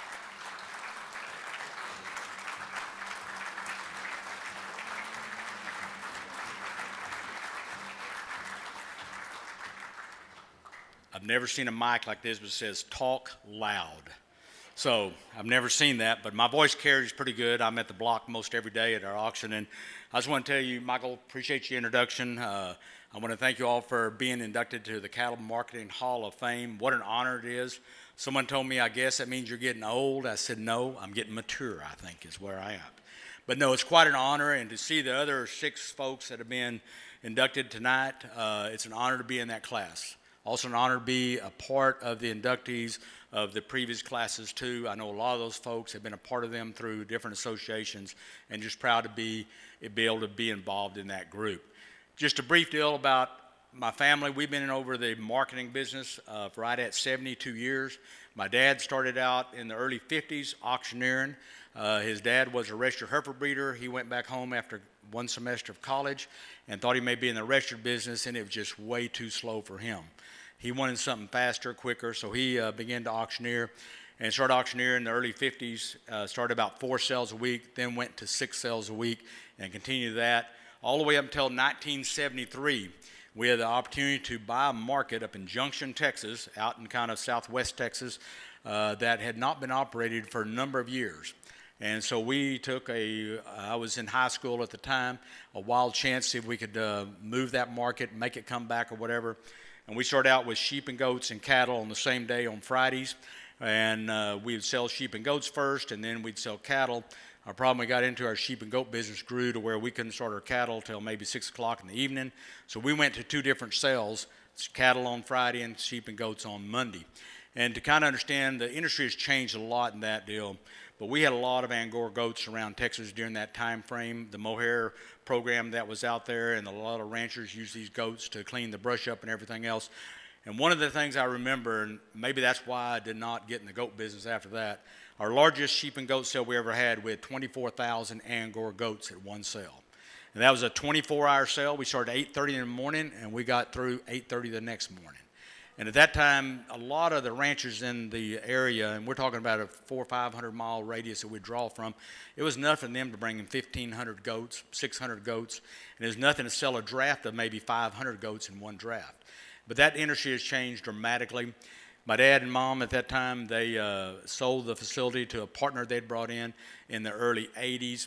And about that time, I would graduate from Texas A&M. I'd worked for at the business throughout the summer and different weekends and stuff, so got to understand the business well. Got my degree in animal science, graduated in 80, and I decided it's time to go to visit Washington, D.C., and so I got a job up there with a congressman, and then eventually that led to a agriculture coordinator for the governor of Texas. And then after that, I decided I want to go to law school, so I went to law school. Got out of law school, came back to D.C. and worked another year and a half. That time I was about ready to do something different. And so I decided to move back, and we just purchased the facility in San Saba, Texas, and that was in 1985. Came back, and I've been there 41 years since then. And we've grown the facility, and then we purchased our other facility over at Mason in 1988, and we've had that facility since then. So we've continued to market cattle. I was never satisfied with the status quo. I've always been more like, instead of just selling cattle, I want to merchandise cattle. And a lot of people ask me, what's the difference in that? The difference is moving them and breaking them up and grouping them and putting them to uniform lots to where we, as this competitive business model, can get the highest price for your customer. And that's what I've always looked at. How can we do that? And every sale we have, you won't believe this, but we're getting ready tomorrow, which I'll be flying back here in just a little bit. I put part of the running order together about 4 o'clock before we flew up here. This will be my 421st female sale that we've had. I've missed one of them, and that was because I'd had surgery, some melanoma issues last August, and I was planning to go, but my oxygen level got to the 60s, and my wife said, you cannot go. I ended up in the hospital that night. But I've missed one sale in 421 of those female sales. So we got that a little over 30,000 head tomorrow we'll be going back to. But those kind of sales we brought together and built to go out to a lot of states. And it's been a real good service for both buyers and sellers alike. We've done premium sales with our wean sales. We did something very unique in the 90s, commingled cattle all together. That program just kind of started, put uniform lots together and grew that program also, special feeder calf sales, merchandising those cattle. And then we decided, okay, we need to get our calves even better. So we decided to start offering a lot of these good bull breeders and all them to have special bull sales. And we'll do a lot of those, about 11 of them a year with about 100 to 160 bulls. So we decided to move that, and it has really, really improved our calf crops through the area. A lot of our cattle are straight English, or a lot of crossbred cattle in our area too. We got a lot of cattle though. The English cattle will go north on in the Panhandle all the way to the Dakotas for summer grazing to the feed yards in that area. So it's been very interesting being along this whole time frame. I'm going to tell you, my mom and dad would be very proud of how they taught me and what they taught into me. Hard work, reputation are two of the most important things you can put in. And I can remember that we worked a lot of times 100 to 110 hours, 120 hours a week sometimes, day and night, just get the job done. But that instilled a lot of the things that we've learned along the way and to be a part and be successful. And I can't ask for this to be the Winters family. We've met them. We got a part of the going into more of the internet side of it on CattleUSA. Back in 2011, they came down there and visited us, and we put in their system at that time, and we used that system for all of our female sales and our bull sales. And because I know y'all weigh in the ring most time, most of the markets in our area, we weigh after we sell the cattle. So they're going in the ring in the scale afterwards, so it's hard to do a video unless you've already pre-weighed the cattle. But we have a lot of female sales, and we have a customer base, and I was telling them earlier today that last April, at one of our the best sales, we had a little over 1,800 people logged on the internet at that time. I've got a lot of customers on that basis that I've never met before. I've talked to them, but they've never been to our facility. And what's happened in the 2010, 11, and 12, we had the drought going on, and a lot of folks were wanting to buy the cattle, but maybe they had a wedding in Missouri on Saturday night, and they couldn't come down. So we implemented that, and that just has really grown our business and helped really grow the confidence and be able to merchandise those cattle. So it's helped us a whole lot. We always continue to look at something to improve. Every sale that we have, I always go back and say, how much better could we do it if we changed a little bitty item or something like that? So we've always looked at that. And what I want to do is just thank the Winters family again for what y'all done. I think bringing the Cattle Marketing Hall of Fame is just very intriguing. I was very honored when I got noticed and informed that I was a nominee this year, and very pleased to be that. And what I want to do is thank all our sellers, all our buyers that come to us with the confidence. I want to thank our crews that we have, our employees that we have. I've got employees that have been there. Some just hired this past week, I saw one, but I've got a lot of them that have been there from 10 all the way to 38 years that we've had employees. I got a management team that's very, very good. I've learned you treat those guys right, pay them well, and they'll do a very, very good job, and let them give a little rope to them and let them learn to a degree on their own. They may make a mistake or two, but I guarantee you they're going to be a best employee you could ever have by doing that. You learn from that. And I want to thank all of them for their part, and the management team that has been there has been just incredible, always had my back in whatever we do, and a lot of our customers trust them just as much as they trust myself. And the other part I want to thank is my 3 wonderful daughters that I have. They're growing up very quickly. They're all out of the house. They still do like to go on trips with us, because if we pay for them, they will get off and take off work, and they will be there, which that's a lot of fun, I'll tell you. And then my wife, who I met on a blind date, and when she was a high school kid, she drove by this auction. And I asked her, did you ever dream of living there? And we got married in '87, and we've been married 39 years now. We moved above the auction. And that's where we started out as. So she learned very, very quickly. I let her start doing our books, and she did a great job. And one Christmas day, I finally asked her to marry me, and she's been a part of our family and part of our organization, the backbone. She does an extremely good job, and I just want to thank her so much. And let's give her a round of applause, because somebody mentioned a while ago, the wives take care of you and they help you a lot, and she does. So with that, I'm going to head back here in just a little bit back to Texas, and if y'all have a break tomorrow, you want to watch CattleUSA, you want to bid or whatever, we'll be live starting at 10 o'clock tomorrow morning. I want to wish the Winters families and all the contestants tomorrow in the sale good luck. I wish I could stay another day or two, but I didn't want to call the Winters and say, y'all mind moving that Hall of Fame inductee maybe one more week later? But I did not do that. Appreciate y'all for everything you've done. Appreciate the crowd here, and I want to say God bless each one of you. Thank you.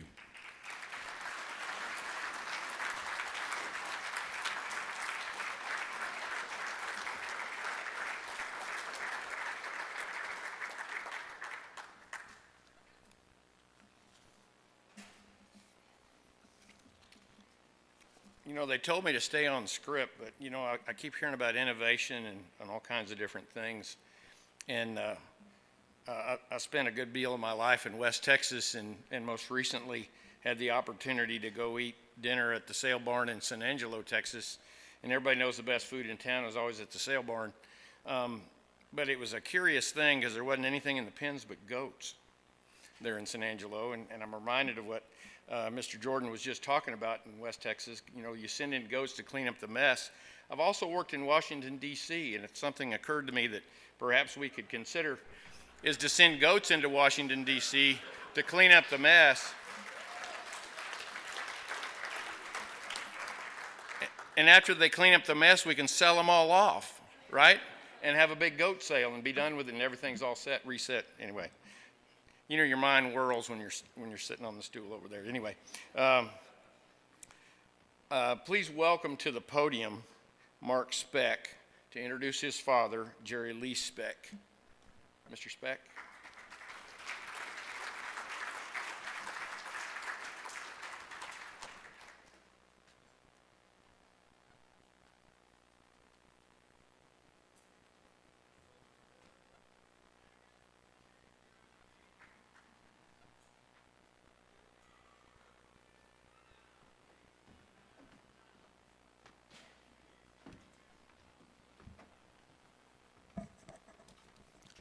On behalf of the Speck family, I want to say thank you. Thank you to the Winter family for putting on this wonderful occasion to bring all the people who have a one mind together livestock. And thank you so much for the committee that chose all the inductees. I want to look out tonight and I see such heartwarming things. I see all the people here to help us celebrate. My family, our son Mark, our son David just flew in from California, my daughter Heidi, and her husband, and our daughter Gretchen and her husband Steve, our grandson Mark, and our Jerry's sister Darlene and her family. Oh, Jerry loved you all so much. And I am also thinking about Ogallala Livestock and all our friends there. They aren't just friends, they're family. And we watched you all grow up. I remember when Jay and Lance were born. And Jay's father worked for Jerry in the ring for 40 years. And then Lance, I have a picture of you, Jerry's holding the triplets, you and your two brothers. And I want to commend Christine and Scott. You raised 5 wonderful boys. And Dwayne and Vanessa, we went a lot of miles together and we put a lot of years together. And, you know, when we sold the barn in '03, they had worked for Jerry since they were in their 20s.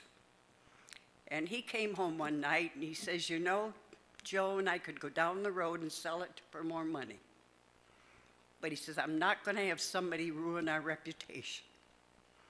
And he says, if those boys don't know how I want this run, I've done something wrong.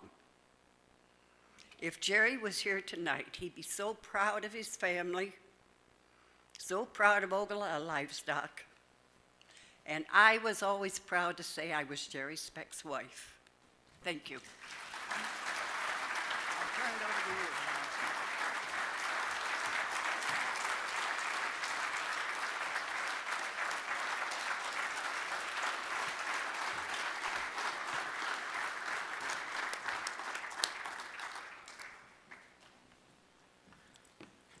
Good evening. I'm Mark Speck, also known as Jerry's boy, because everybody knew my dad. Dad grew up in the sale barn business when his father, Clyde Speck, had interest in North Platte livestock in North Platte, Nebraska.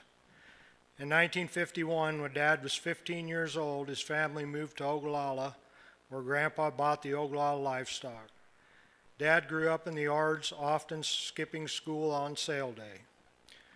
After he graduated in 1954 from Ogallala High School, he went on to auctioneer attend auctioneer school in College Station, Texas.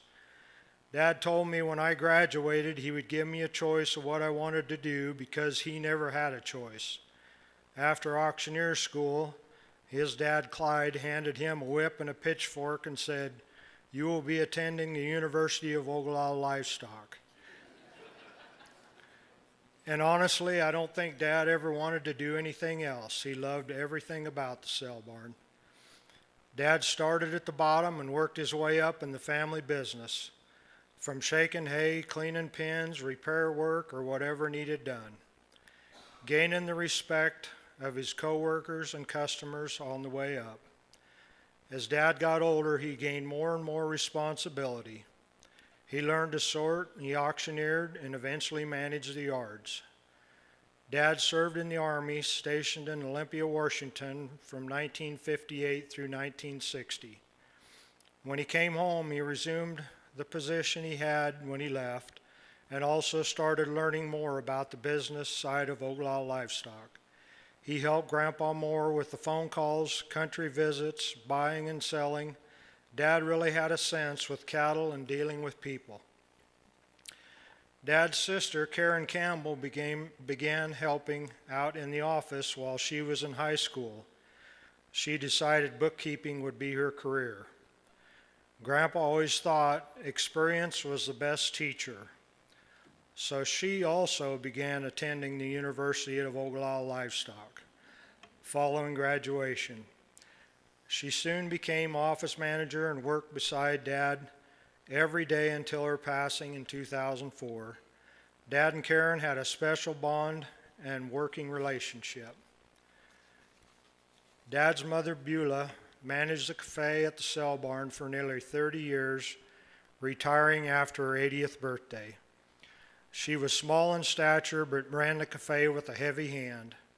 Grandma had a special way of cooking roast beef. Side salads were made fresh, hamburger buns toasted, and pies were homemade. Dad took over management of the business with a lot of family by his side when Grandpa passed away in 1977. Chapel Livestock was acquired in 1984, adding an additional location for our customers to market their livestock. Our family has been so blessed over the years with many wonderful employees, customers, buyers, veterinarians, brandmen, truckers, etc. at Ogallala and Chapel Livestock. Not to take any praise away from any of them, but we had two that were very instrumental in the growth of Ogallala and Chapel markets. Scott Van Winkle has been with Ogallala Livestock since 1972 and managed the Chapel facility the entire time it was in operation. He remains involved today, active in the sorting alley, and a mentor to his son Lance, who is a co-owner today. Dwayne Mays, who recently retired, came to Ogallala Livestock in 1975 and continues in the business for nearly 50 years. Dad taught them how he liked things done and groomed them until they eventually bought the business in 2003. Having Scott and Dwayne inducted tonight also makes the evening that much more special. We had so many other faithful employees for 10, 20, 30, 40 years, which speaks volumes about Dad as an employer. Jay Nordhausen, who is co-owner with Lance today, grew up around the yards while his father Errol worked in the sorting alley and sale ring for many years. I also grew up in the family business. My first responsibility was gathering pop bottles after the sale and returning them to the crates. I worked my way up to the position of yard manager. I held that title for many years until I left my full-time duties in the yards to manage a cow-calf and yearling operation on the ranch Dad leased at Keystone. It's an honor to still get a call from Lance to come and help sort. My son Wade, the fourth generation of Specs to be involved, also helps sort during the busy sale season. Over the years, several other family members have also been instrumental in the success of Ogallala Livestock, helping in the kitchen, office, or in the yards. I learned many valuable lessons from my dad along the way. The one lesson that I remember the most, the one that I feel really tells the story about my dad and part of the success of our marketing business is, I checked in the livestock at the chute in the trailer alley for many years. There was an older gentleman that lived south of town and had a small herd of shorthorn cattle and Hampshire hogs. He was pretty set in his ways, and he and I didn't get along very well. I was young and didn't understand a lot about life yet. One day, Dad heard about our differences. I stopped in his office after the sale one night, and while we were visiting, he asked me what the problem was between me and old Harry. I proceeded to tell him that I wasn't that worried about him because he only had a few cattle and hogs anyway. Well, that was a wrong thing to say. I remember it well. He looked over the top of his glasses at me and said, "I'm going to tell you something, young man," and I knew I better be paying attention. I don't care if the customer has 2 hogs and a milk cow, or he's from the sand hills and has thousands of cows. You treat them all the same with respect and politeness. Treat people the way you would like to be treated, he would say. After I learned that lesson, old Harry and I became pretty good friends. Dad took care of the customer from start to finish, year after year. They knew that Jerry Speck would do the best he could to market their livestock and treat them with respect. I remember for several years helping Dad sort the top 400 replacement heifers to take back home from 2,100 that a customer would bring to town to sell, because he respected and appreciated Dad's eye for cattle. Dad met Joan Mary Reed at the 1980 World Champion Livestock Auction Contest in Templeton, California. He traveled to California to support his auctioneer, Dean Scow, whose sons Kyle and Kevin, along with grandson Caden, are now also auctioneers at Ogallala Livestock. Dean won the title in 1980 World Champion Livestock Auctioneer that year. Joan had traveled from Sherman, New York to judge the contest. Dad and Joan had a lot in common. She also grew up in the family auction barn business. She was used to a different type of cattle, but they shared their love for the livestock marketing industry. They married on July 4th, 1981. Joan joined Jerry in the auction block as sale day clerk until they retired. Dad was president of the Methodist Church men's group, the Cowboy Capital Consultants, who for many years supported many local charities. He loved his community and served on many boards and committees over the years in whatever capacity was needed, from president to the cleanup crew. Dad dedicated his whole life to the livestock industry. Even after retirement, he went to the sale barn regularly to fill in or help wherever he was needed. Dad was seriously injured in a bad automobile accident in 2007 that changed his life. Through courage, strength, and determination, he set an example as how to live life the best you can under whatever circumstances you are dealt, while continuing to go to the sale barn, be involved, and keep up with the markets. From age 15 to 84, Dad was at Ogallala Livestock, doing what he loved, marketing cattle. In closing, whenever people hear the name Jerry Speck, they automatically think of Ogallala Livestock, cattle, and a wonderful man. It is a great honor and truly fitting for my dad, Jerry Speck, to be inducted into the Cattle Marketing Hall of Fame. Thank you very much.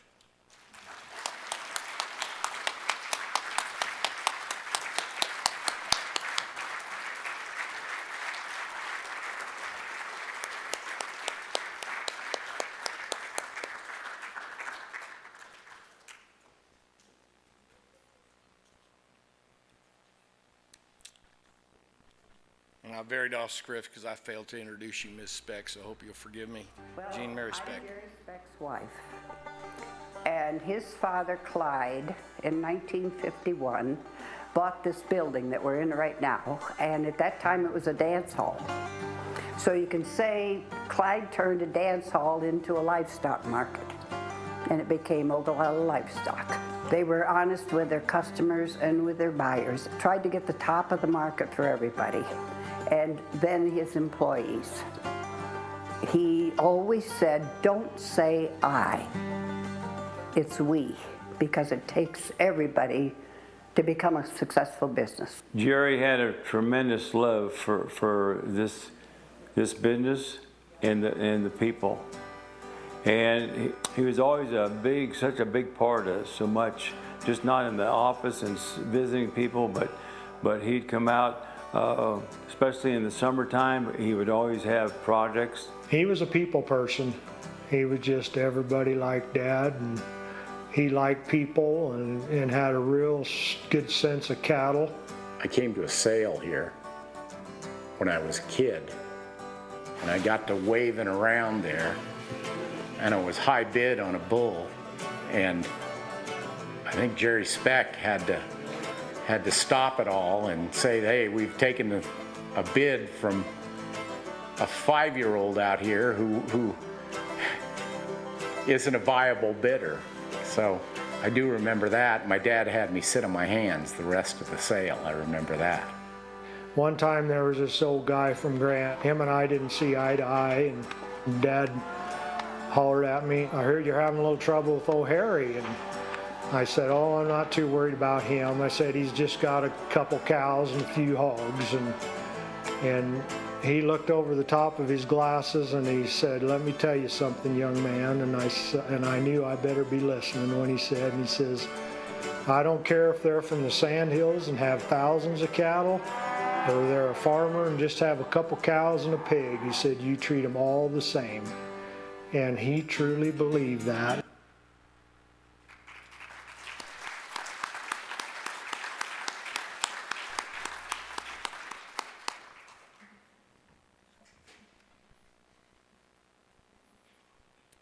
Ladies and gentlemen, will you join me in welcoming to the podium 2022 Cattle Marketing Hall of Fame inductee and legendary auctioneer Colonel Ralph Wade to introduce Jim Odle.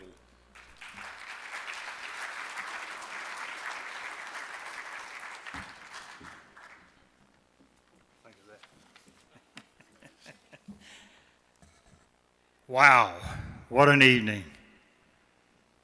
I always heard that story, give an auctioneer a microphone and tell him to say a few words. You might be there the rest of the evening. Well, I'm an auctioneer, so here we are. First off, I want to start by thanking Mona Whalert.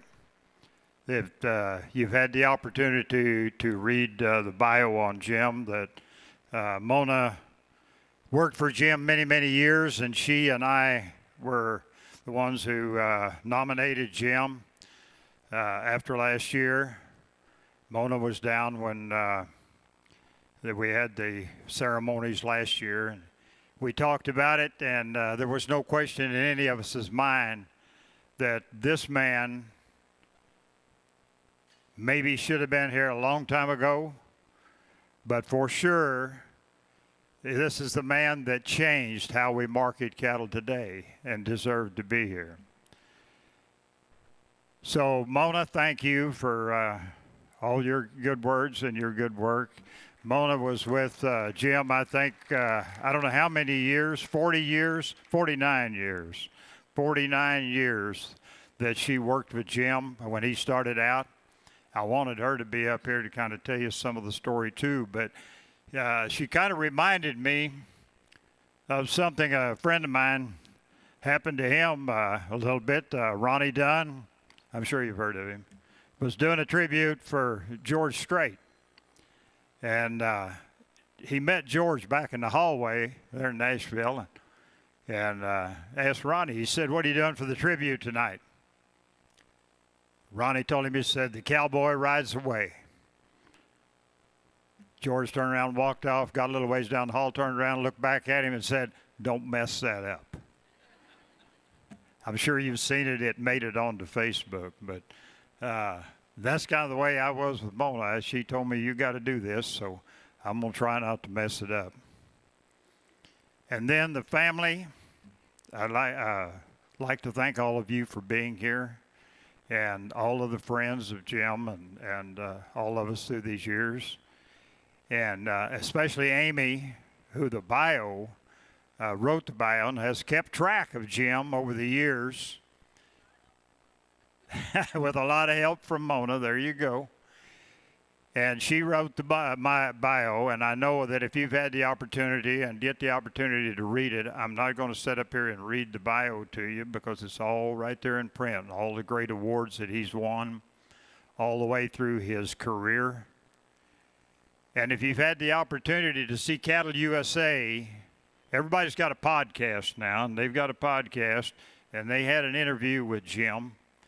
And if you haven't seen it, you need to go to podcast, pull it up, and watch that. It was a great interview. I enjoyed it so much because I learned some things. Jim, I showed up in Brush, Colorado in 1973. That was my first meeting with Jim and met him there. I think I'd probably met him maybe at the World's Champion Livestock Auctioneer Contest ahead of that, the year before. Maybe it was in 72.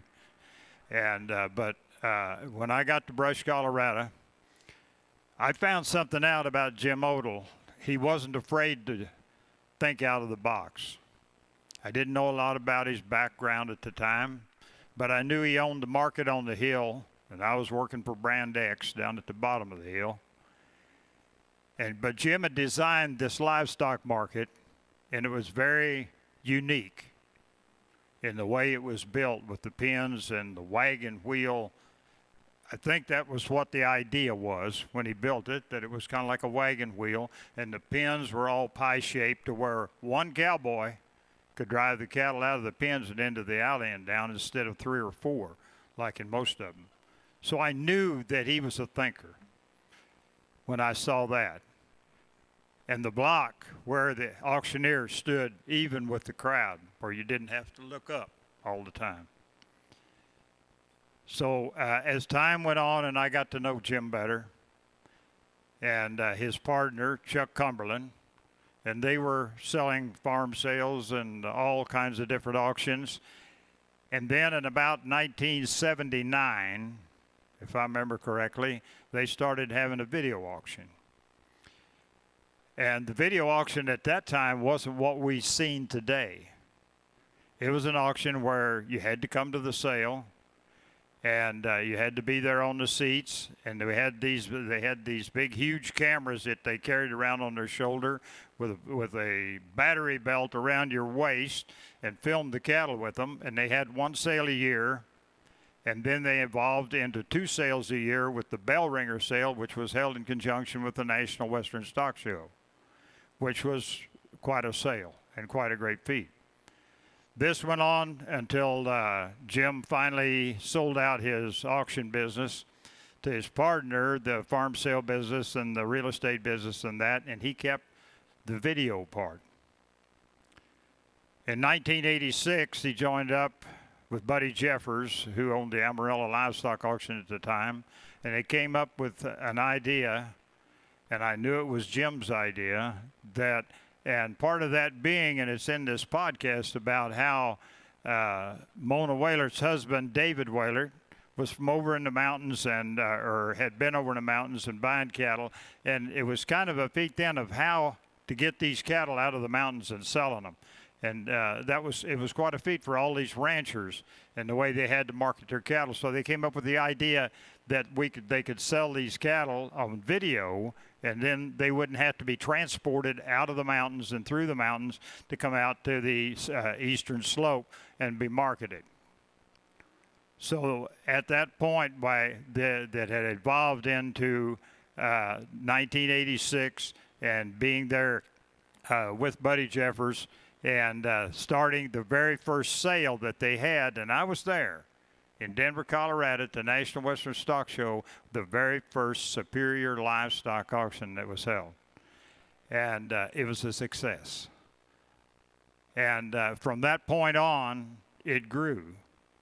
And I will never forget that I was around a lot of the livestock people. I wasn't part of Superior yet then. And I was around a lot of the livestock people. And, of course, the first words that you heard all the time was, yeah, those video auctions, they'll work fine. That'll be okay until the market goes down. Well, it worked totally in reverse. When the market did break, that's when the video auction, they became more popular, because the ranchers, the farmers, they were looking for a way to market their cattle, and a better way to market their cattle. And they had the video auctions going at that time. They had the great big dish that, of course, we had to use. And it was quite different than what we see today, where now we go out and film the cattle with with your phone out of your back pocket. You get back in your vehicle, get on Wi-Fi, and you email it to the office, and they edit the film, and it's all done that way. It wasn't done that way from the beginning. It was a long, drawn-out session of how they had to be done, and it was a lot of work. And but they did a great job, and they marketed the cattle. And as it evolved and got into more and more of it in 1987, then in the fall of 1987, Jim came to me, and he said, asked me if I would come on board with Superior Livestock Auction. And I went down to Fort Worth, tried out. I never will forget it. It was one of the, and I still get people that talk about it yet today. But the sale that I came down, and Jim brought me in there and put me up in the block, was in the Brown Derby there, right in downtown Fort Worth. They had started out, and their first few sales was in Billy Bob's, but they had moved across over to, because they were taking up too much time of the dancing that was going on in the evening with the sale, because they got to going on longer, so they moved them over to the Brown Derby. And I'm up there selling, and we're rocking along. We're getting along pretty good. And about that time, here comes this guy riding in the bar on his horse. And we all know who Pete Bond is. But here comes Pete on his horse and rides right in, rides up to the bar and ties him up, gets off his horse and has him a cold one. And I thought to myself then, what have I gotten myself into? But it was something else, and it was quite a learning process. There wasn't any question about that. But as time has moved on, and Jim at the helm, and as I said, I'm not going to read the bio because all that information is there, but I'm going to talk to you a lot about this man and what and how he built Superior Livestock Auction. As time went on and more reps began to come on, there was one thing very evident about Jim. He was a people person, that he was a humanitarian. He worked with every one of those reps. If they were having a problem, I got to sit up behind the mic and see this sale after sale, that if one of the reps were having a problem with their customers, or maybe they were having a little problem getting some of their cattle sold and that, Jim would sit down beside them. He would work with them. He would pick up that phone and he would talk to their customers, and he worked with them. And that brought in just more and more of a family feeling into Superior Livestock Auction. And they were able to expand their customer base and their buyer base as well. So it was a great time through that. And there was one thing about Jim that I always noticed. There was no gray area. When Jim was at the helm, he knew how to run it. He was a man, and is a man, that knew how to move the ball down the field. And that's what he did the entire time with Superior Livestock as it grew. It started out with selling, I think, around 300,000 cattle a year, 330 or 40,000 cattle a year, to their highest sale of selling 1.9 million cattle. And that was, I can't call the year, but I think it was in 2005, if I was correct. That wouldn't have been right? Probably not. Could have been. Jim said there, he can't remember either. All right. But I do remember that was the kind of the variation of 1 year to right to the end. And yet Superior, I've had the opportunity to be with them now for, well, going on 40 years. Won't be long till it'll be 40 years. And it's continued to grow. It is a marketing concept that is second to none.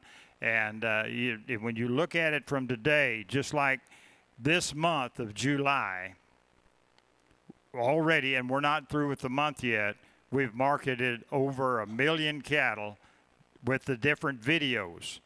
And it has brought about, I mean, like Western that we've talked about tonight with Rick and Johnny and Ellington and all of them. And then we've got Northern and we've got the other video markets. But this man sitting right here that I'm going to introduce to you here in just a minute is the man that started it all. He's the man that changed the perspective and how cattle are marketed today. Not only in the video realm, but think about the livestock markets today that are marketing cattle with that camera that's setting up over that ring, and they're over the internet are marketing them cattle. Almost every livestock market in the country, and this was all brought about by Jim Odell and his thinking out of the box and building the empire of Superior Livestock Auction and marketing cattle by the auction method, price discovery, through the video. And so when you think about that and you think about what this man has done and how far that he has gone with it and how far it has yet gone today, and as we find technology and more technology that goes, is going to do nothing but get to be larger and bigger and greater as far as marketing cattle for our customers and also to our buyers. Well over 6,000 or 7,000 buyer base that Superior has now, and along with the other video markets, it's just a tremendous deal. And I'm so grateful to Jim and his family, because we've been like a family since I've been with them since 1987. And have grew up with him. Teddy, I got to sit, his son, got to sit in the block with him and sell together. Tommy Odell, his son, sitting back here. Deanna down here on the front row. And, of course, Amy, who did the bio. Just a great family man. And I think one of the probably the biggest heartfelt part of Jim was when he started the Cowboy Church. And he remains today as the executive producer of the Cowboy Church, and I know all of you have got to see that, as well as his part that he plays and still does in the All-American Beef Battalion, and still works with that, of where they take the soldiers as they're either leaving or coming back after deployment, and they feed them a steak dinner. They're still doing it. It's still working. And that brings to mind just a little quick story about that and where that came from. That American Beef Battalion is another one of Jim's great feats. He picked up that young man that came back from Vietnam that had had his leg blowed off and was looking for a way to make a living with his family. Jim met him, and his name is Brody, Bill Brody, and of course Bill has passed on, but Jim brought him up, handed him a contract book and a checkbook, and said, "Go to work, I've got your back." That's the kind of man that he is, and he was that way with all of us in Superior. If you had a problem, take it to Jim. He'd solve your problem for you. With that, I'm going to introduce Jim. I know Jim's got a lot more he wants to talk about, and no, he is a man of few words. I will promise you that. And ordinarily, now, if I'd have stayed up here this long, working on a set of cattle, trying to sell them, he'd have been walking along right down here in front of this. Crank her up, baby, get this thing going. You know, we got to go. And but I'm going to introduce him, Colonel Jim Odell, our next inductee into the Cattle Marketers Hall of Fame.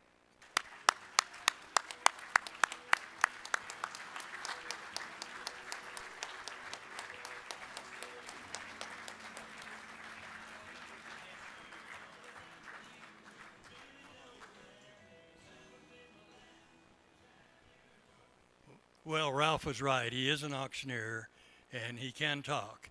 So I won't take a whole lot of your time, but you know, you brought up some things earlier I'd like to touch just a little base on.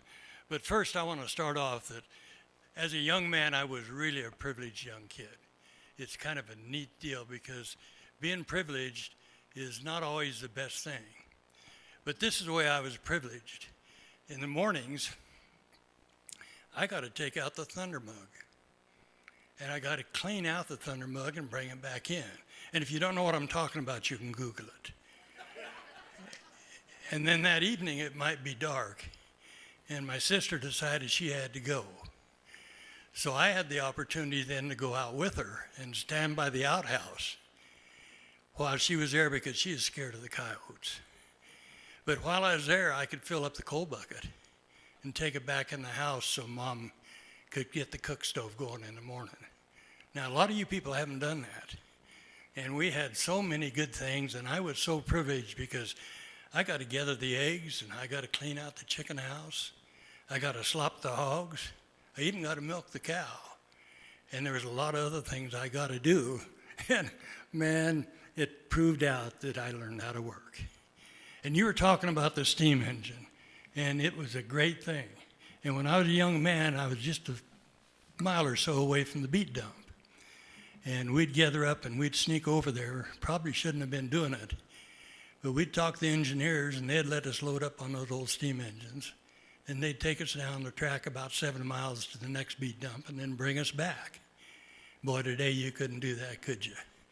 So we were so privileged on so many things. But we were poor, we enjoyed life, and we had the greatest families you could ever have.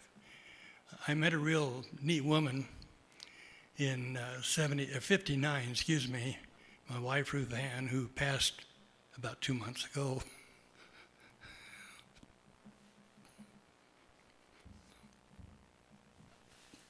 Sorry about that. And with that, we had the 4 kids that Ralph introduced.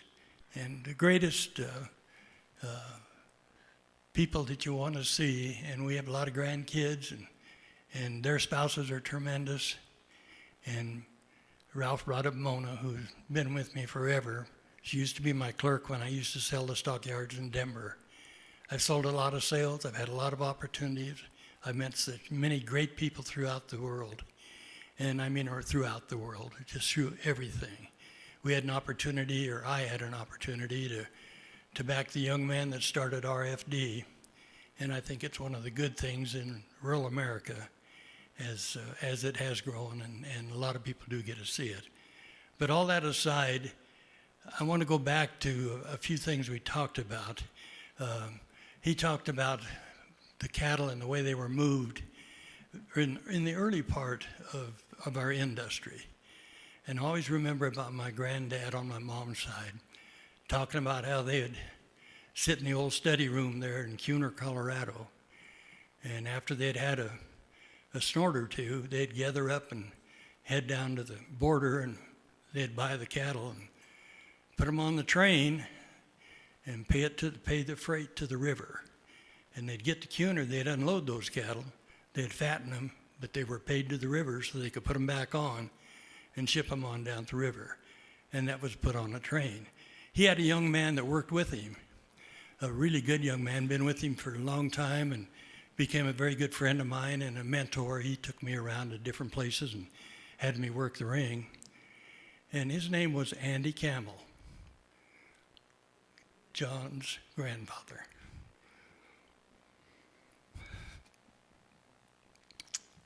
So anyway, that's for that. When I first started getting in the marketing business, I had an opportunity to do that in Greeley, Colorado. But after we were married in '61, I got hailed out, and I was a farmer, and I needed some cash, so I loaded up either 4 or 5 calves and took them into the market that day and unloaded them. And I said to the guy, I said, I could sure use a little work if you ever have any time or I could do any work. And he said, go park your pickup. Well, back then, nobody knew what a gooseneck was. We had a homemade stock rack on a pickup, and so I went and parked the darn thing. And that guy's name was John Camel Sr. And John, I wanted to bring that out. I just hadn't done that. But anyway, so the relationship there is really neat. And the first sale barn that I had 4 farmer partners and we bought was bought from Tom Kime, John Campbell's father-in-law.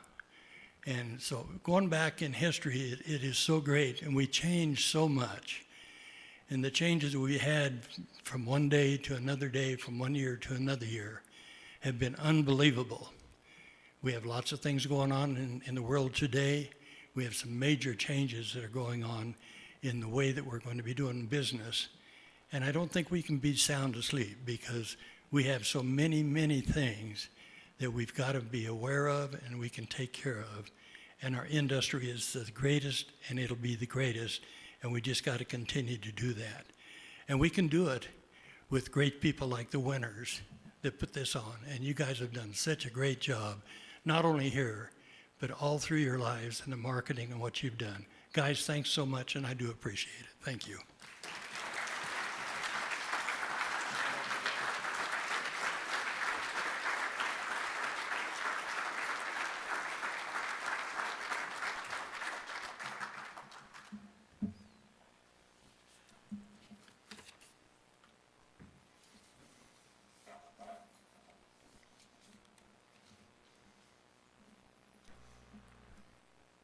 Thank you, Mr. Odell. And for frame of reference, I built the stock racks on my 74 Ford pickup. Waiting for the next yearling to put in there whatever comes along, just in case. My wife lets me do that and get to pretend. Anyway, I want to thank you all for the tutorial. I came to the University of Cattle Marketing today, and I heard it said that the Winners arrange you in the order in which they want you to appear. They didn't tell me when they asked me to MC that I was going to be in a room full of auctioneers and cattle marketers who would talk far more than I could ever think about talking. And I talk a lot, believe me. So I've had a tutorial these last couple hours, and I've learned a lot from you. And I do appreciate that, because it's the kind of gold you don't find in any book or any class. But it's been a tutorial. And it's also something you reminded me of at the Beef Cattle Conference down in Canadian that was mentioned earlier. The theme of that conference was keeping families in ranches and ranching in families. And it's clearly keep families in cattle marketing and cattle marketing in families, because you have a family reunion every year. And it's been my experience, every time you get agricultural people together, it's always a family. You may be competitors on some level, but ultimately you're still family. And whenever you see something that needs doing, you just do it. And I learned that from my father, who all he wanted to do when he got out of the Navy was to be a farmer, except Grandpa sold his Ford tractor, and so he had to go work for AT&T. But he always wanted to be a farmer at some point in his life. So in any case, I appreciate the reminders of these family reunions that I get to come to, and I'm a better person for it. I'm a better man and a better human. I'm obliged to remind you of the sale tomorrow, the Hall of Fame Auctioneer Showcase, featuring 2021 inductee, and I hope I do this right, Chuck Bradley, 2021 world champion and 2-time King of the Ring in 2022 and 2026. Kyle Elwood, auctioneer at Farmers and Ranchers of 36 years. The sale at Winter Livestock, of course, and nominations for next year are open. And I'm obliged to say also that the Historic Cattle Trails Conference will be in Enid, Oklahoma in 2027, and we hope to partner with the Winners. That's a surprise for y'all, by the way. Because cattle marketing is essential to understanding historic cattle trails, which we're working very hard to get them national attention as national historic trails. Because the cattle, the food that y'all market every day continues to build America, and we need to remember that. Every great society is built on the quality of its food, and what you do is you market every single day quality food, give us proteins that we did not have before. And even every employee who's involved in this has a better family, is a better human being because of what y'all do. And it makes us a stronger nation in every respect. So I'm also obliged to say all the inductees, please assemble over here at the photo area. And that includes all past inductees and this year's inductees. One more time, let's recognize the 2026 class.